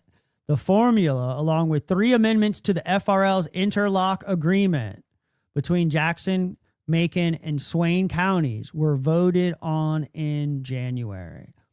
The proposed amendments were appointing a sitting county commissioner to the board, split the FRL regional director's job description, meaning the regional director cannot be a director or hold an executive role in any county library in the FRL system or region, and the clawbacks. The FRL approved the return of funds and splitting the director's job. My concern is that I don't know if that is an accurate statement. It was, and I had put out an announcement last night that we were going to be talking a little bit about this refund and a little bit about the impending lawsuit out of Swain County, which we'll get to, because the Swain County lawsuit is going to be having a hearing tomorrow, Monday, about the lawsuit with Swain. But Richard's initial distribution totals is 1.3 million, with 738,000 going to Jackson and 500,000 going to Macon, $86,000 going to Swain. All of that sounds just a little strange and a little odd. And, you know, remembering the individuals that we're working with here and how they get to this place where they determine that they're owed $1.3 million. And then Lori's able to convince that board very quickly that to vote for it. Like, I don't know that it was necessarily on their agenda. I don't know that any of that data was presented to FRL board members prior to them voting on it and passing that. But on June 24th, it was reported that Swain County has slapped an injunction has filed an injunction against the FRL. A judge has approved a Swain County request for a temporary injunction and restraining order against the Fontana Regional Library System, stopping the FRL's Regional Board of Trustees from dispersing funds it deemed net surplus to member counties Macon, Jackson, and Swain. Richard's initial calculations, we just went through that. Swain Representative Cynthia Womble balked, saying the amounts were not correct because Swain was not given consideration for in-kind donations provided in the form of office space or FRL headquarters. On June 17th, Judge Tessa Sellers granted the temporary restraining order and injunction ordering the FRL not to distribute any funds until a court hears the case. Swain is seeking breach of contract damages from the library system based on the board's decision to distribute the funds to the detriment of Swain County and in opposition to the interlock agreement between the counties and the FRL. Now, it was brought to my attention last night, right before I went to bed. It was brought to my attention last night that this new FRL interlock agreement that was voted on may not actually be legal binding and may not have actually been voted on correctly from the FRL board meeting. I've also, rumor has it, so I've been told, rumor on the street, Swain County hasn't even signed the interlock agreement. I don't know for a fact. It has not been verified that Swain County has signed the interlock agreement. So this disbursement amendment probably isn't valid. There's a good chance that it is not valid. If you roll the tape back to the meeting, and we will, if we roll the tape back to the meeting,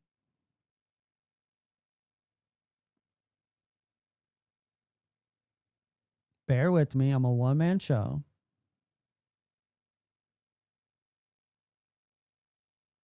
There's some discrepancies in the way that vote went down. This is the FRL Library Board meeting where Lori Richards presented making an amendment to the amendment. So this is really interesting. They were, let me pull my notes up real quick. They were on January 13th. Amendment number 3 is the mechanism that makes the distribution of funds possible. I cannot confirm that it was passed by the Fontana Regional Library Board of Trustees. According to this video of the meeting, it does not appear that it was voted on. And we're going to play the tape. So.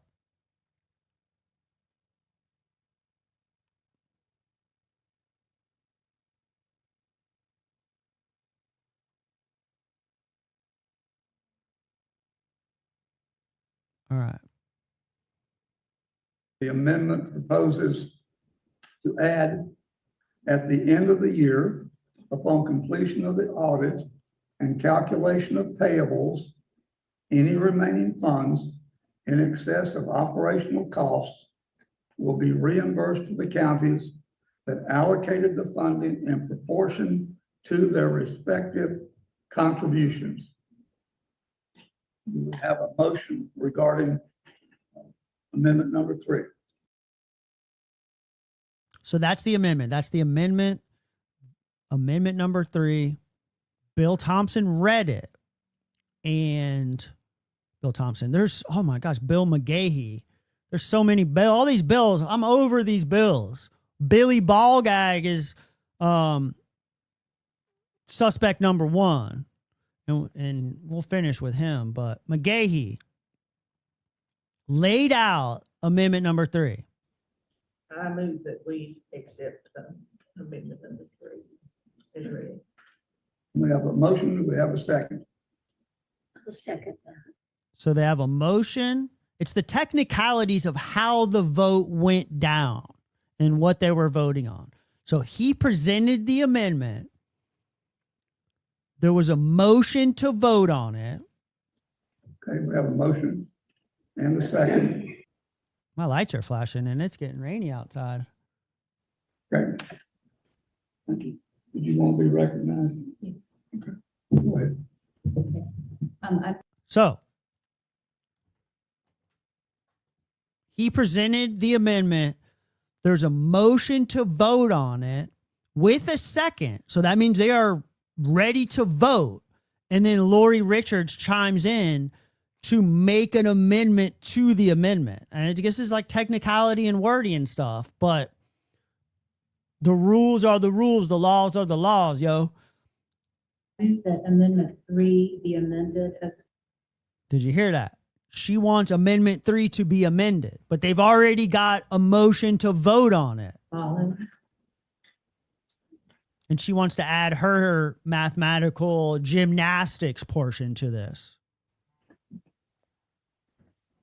After each fiscal year ends, any funds remaining in excess of the 25% or lower fund balance required by the budget and financial policy must be reimbursed to the counties. This reimbursement shall occur within 15 days after the board approves the final amended financial report for June 30th, but no later than September 30th. The amount reimbursed to each county shall be based on its actual net surplus as documented in the aforementioned.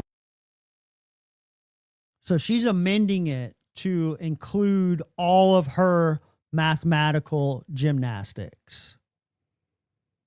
Financial report.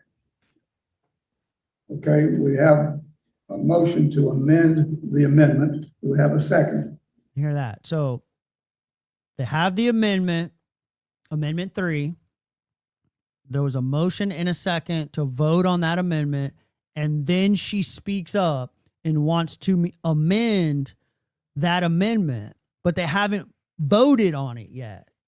Are y'all following me? Are y'all following me? They haven't actually voted on the amendment, but they've created the motion, the place to vote. It is time to vote on that amendment. And she chimed in wanting to make an amendment to the amendment. It is fucking crazy.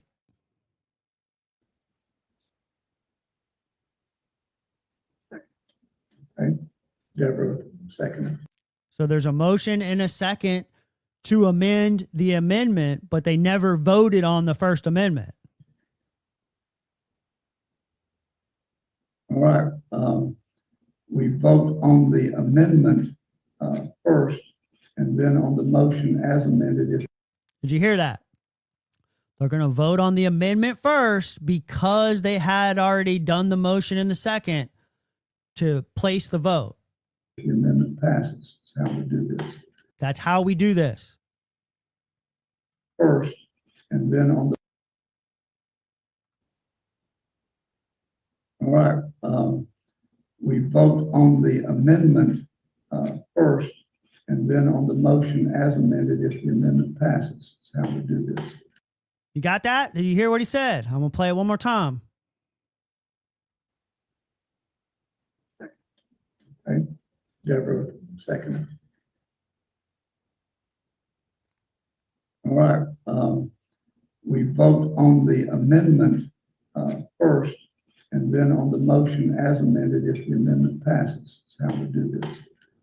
So all in favor of the amendment that states after each fiscal year ends, any funds remaining in excess of 25% or lower fund balance required by the budget and financial policy must be reimbursed to the counties. This reimbursement shall occur within 15 days after the board approves the final amended financial report for June 30th, but no later than September 30th. The amount reimbursed to each county shall be based on its actual net surplus as documented in the aforementioned financial report. That's what you're voting on. All in favor, raise your right hand and say aye.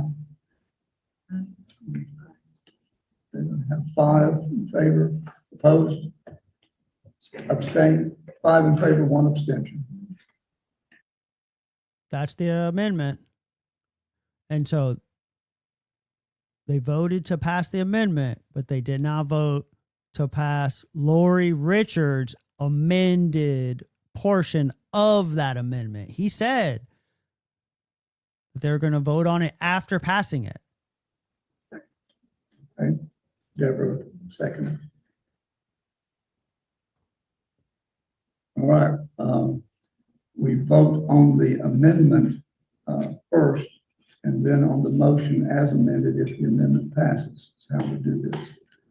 So all in favor of the amendment that states after each fiscal year ends, any funds remaining in excess of 20. This is the outcome of having goobers as civic leaders. This reimbursement shall occur within 15 days after the board approves the final amended financial report for June 30th, but no later than September 30th. The amount reimbursed to each county shall be based on its actual net surplus as documented in the aforementioned financial report. That's what you're voting on. All in favor, raise your right hand and say aye. Have 5 in favor, opposed, abstain, 5 in favor, 1 abstention.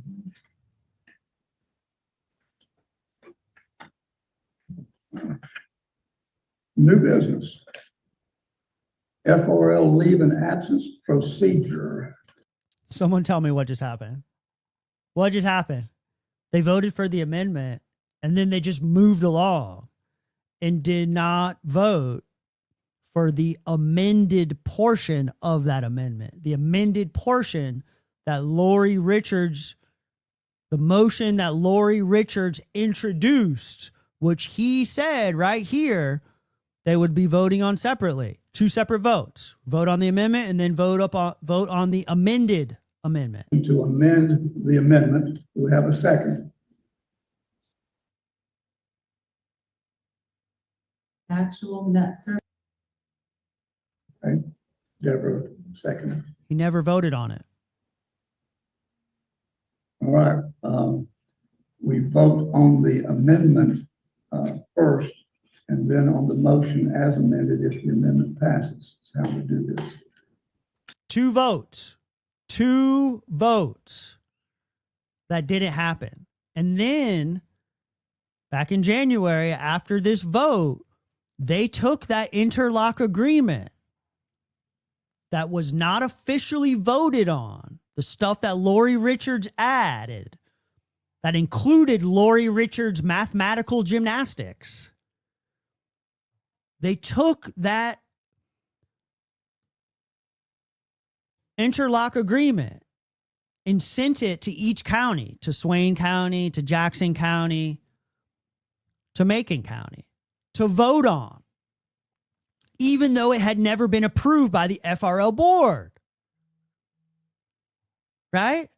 It doesn't make sense. I don't think they have a legal binding anything to get that money back based off of this. When Jackson County, when it was brought to Jackson County,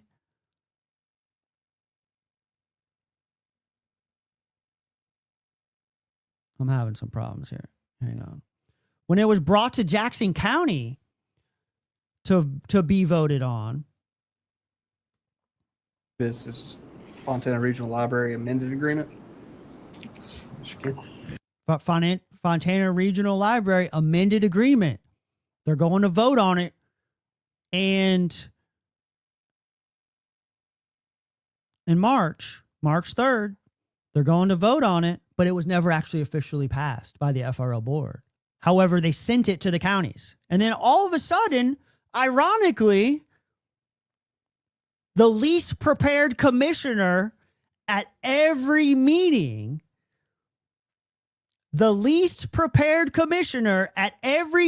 is all of a sudden extremely knowledgeable and knows exactly what this is about. Yeah, this was brought up in January. Y'all had done an amendment for the regional FRL agreement with the other two counties. And then this was the amendment to the amendment that was brought back from the FRL board. And then we put. Did you hear that? The amendment to the amendment. The one that we just watched was never voted on. And here we go. It out for display for the 30 days as per the agreement. And now for your consideration as far as concurring with FRL board amendment. So. And this is where the county will get back somewhere around a little over $1 million. That's correct. All of a sudden, she's so prepared. She got her makeup on for that meeting, too. All of a sudden, she is so prepared. And she knows exactly what that amendment's about. That amendment's about that $1 million she's getting. Good deal. Good deal. Any questions? Big motion. It was never voted on by the FRL Library Board. They should have never even seen this document. Roll the tape. The meetings are videoed. I just played it. They never voted on that interlock agreement. You think they're going to get their money back from Swain County or from the FRL? You think the FRL is going to give them that big fat refund that they're looking for? Or is it going to get held up in all this legal jargon? I have a feeling it's going to, much of it will be held up. They'll get their little chunk back. They'll get a small chunk back, but it ain't going to be the 1 point whatever that they think they're getting. It's just not possible. It's not going to be the 1 point thing. They didn't vote on it. There's no legal binding amendment for them to vote on because the FRL Library Board did not approve it. They did not approve the amendment. It's very clear right there. I don't want to talk a whole lot about other library stuff. I think that's kind of the gist of it. There is a court. Let me see if I got information on the lawsuit for tomorrow real quick, because there is a court date coming up.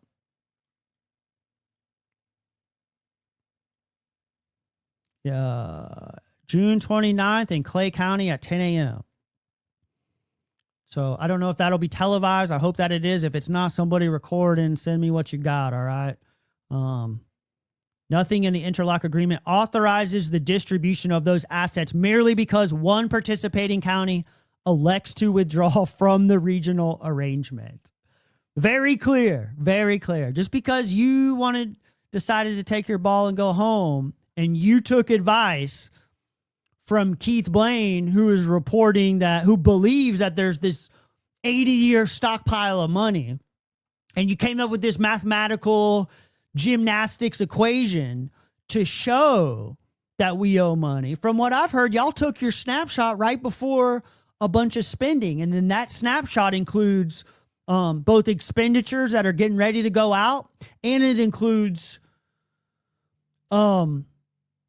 and it includes some other grants, some other restrictive grants that can't just be given back to the county just because you don't like it. So 4th of July weekend is coming up in Jackson County.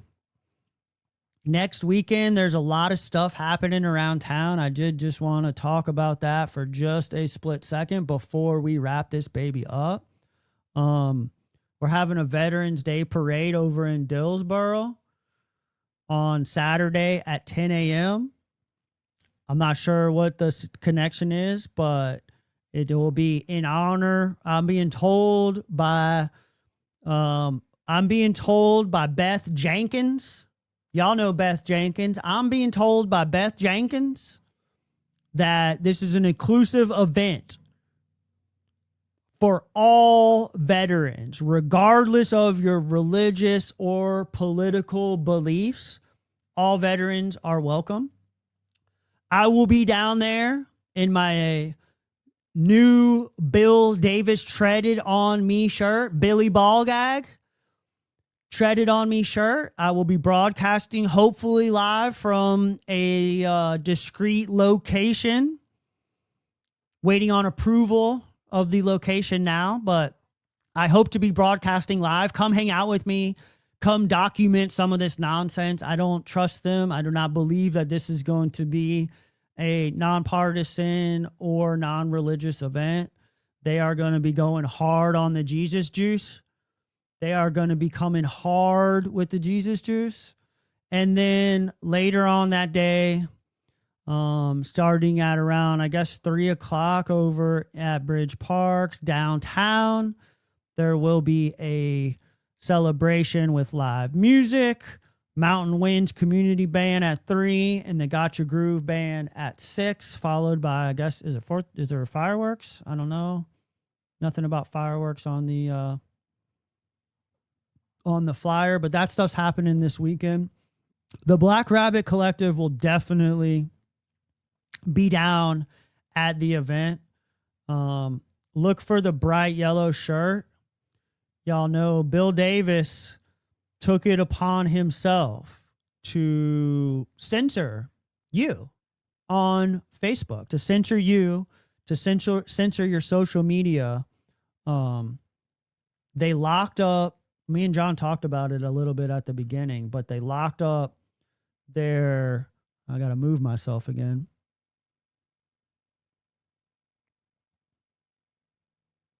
They locked up their Facebook comments section after posting National Libraries Workers Day on April 21st. Jackson County proudly celebrates dedicated library professionals who keep our community learning, growing, and connected every single day. This is after 2 years of harassing library workers. The comment section absolutely just blew up with concern over their lack of awareness. Mr. Bill Davis took it upon himself to censor our feedback and censor how we feel. They have blocked all future Facebook comments and posts. They have blocked all future commenting on all Facebook posts. So I've been going back to old Facebook posts and dropping little comments, specifically towards Bill Davis. Bill Davis ball gagged me. And so he doesn't want to hear from us. Bill Davis treaded on me. So I will be wearing my Billy Ball Gag, Bill Davis Treaded On Me shirt, which are also available on our website at blackrabbitcollective.org. All proceeds going to Silva Pride for anybody that wants to purchase this celebratory Bill Davis Has Censored Me shirt. He is not happy with the pushback. He claims to be I got to show you this one thing. Hold on. Bill Davis. Yes, Bill Davis Do I got it? Do I got it? I swear I got it somewhere. Oh, yeah, there it is. Bill Davis likes to post on Facebook about how much one thing that hasn't changed is his love for freedom and the United States of America. Somebody needs, that's why I am. Forget about somebody. That's why I am here to remind Bill Davis. And there's going to be a whole segment and a whole piece about Bill Davis down the road once all this plays out. But we've got emails. We've got communications regarding censorship. Bill Davis is sloppy. He does not follow the rules. But oh, the irony of Bill Davis to post that while he moved to North Carolina a few years ago, one thing that has not changed is his love for freedom and his love for the United States. However, he also loves treading on me and restricting my First Amendment rights. So grab your shirt. If you see Bill Davis in public, ask him. Ask him. If you see Bill Davis in public, ask him why he enjoys treading on me so much, specifically me, the Black Rabbit Collective. Because he does. He gets off on that shit. I've heard. I have heard. So I think that is about a wrap. 4th of July, come see me. And then I don't know. So we're going to try to do a little bit of a live stream from the parade Saturday morning. But the next episode that we host will be the live watch party. You can already go to our there's already a stream link available on our YouTube page. So you can legit just go to our Facebook page and bookmark it. And we are going to be hosting a watch party. This is the Library Rooms Lockdown Edition. You can click that little notify me button. And then when we go live, you'll get a little notification that we're live so that you can participate and engage with us. I do want to remind you that we are sending in all the comments from this chat right here. All comments get sent in as public comment to the next meeting. If you're down in the chat and you got something to say to the county commissioners, I'm sending it directly to them. So please be sure to join us for that. The last one we did, it was like the first live watch party that we did, and it was so much fun to just engage with y'all, to follow along to the meetings. It's way more fun. And then it's way more fun to watch the county commissioners meeting with us than it is to just tune into the 3 hours of nonsense. You heard from John at the beginning of this episode. He's going to be out front live. We're going to be playing the meetings. We're going to be engaging in these comments. So please join us next Tuesday. So a lot happening, a lot of crazy stuff going on. We don't have to tolerate it or put up with it. We are putting our foot down. So thank y'all for tuning in. It is summer movie season. You know, there's some good films getting ready to drop at during the summer. And I do want to just promote before we sign off. I do just want to let you know that the Quinn Theater, downtown Silva, the Quinn Theater is going to be featuring latest scary movie coming out. I would encourage you to go check it out. It has direct ties to Jackson County. I'm gonna play the trailer for the new horror movie that was filmed right here in Jackson County that you'll be able to see later on this summer over at the Quinn Theater. I'm gonna play that now as we sign off, and I will catch y'all Saturday at the parade and Tuesday, July 7th at the county commissioners meeting. Thank y'all for tuning in. Peace out. It all began with Leatherface.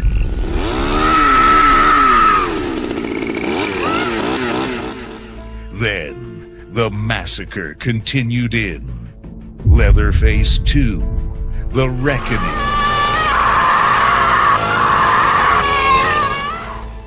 And then, the evil was finally put to rest in Leatherface 3, The Final Chapter.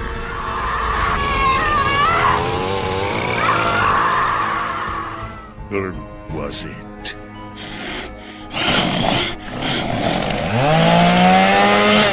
This fall, from the producers that brought you Good Shill Hunting and What is a Man, comes a new chapter in horror. Because you can't kill what isn't alive. This time, horror has a new face, and it's out for blood. You can run, but you can't hide. She couldn't cut the budget, and now heads are gonna roll. Hell hath no fury like Leatherface 4, Jenny's Revenge.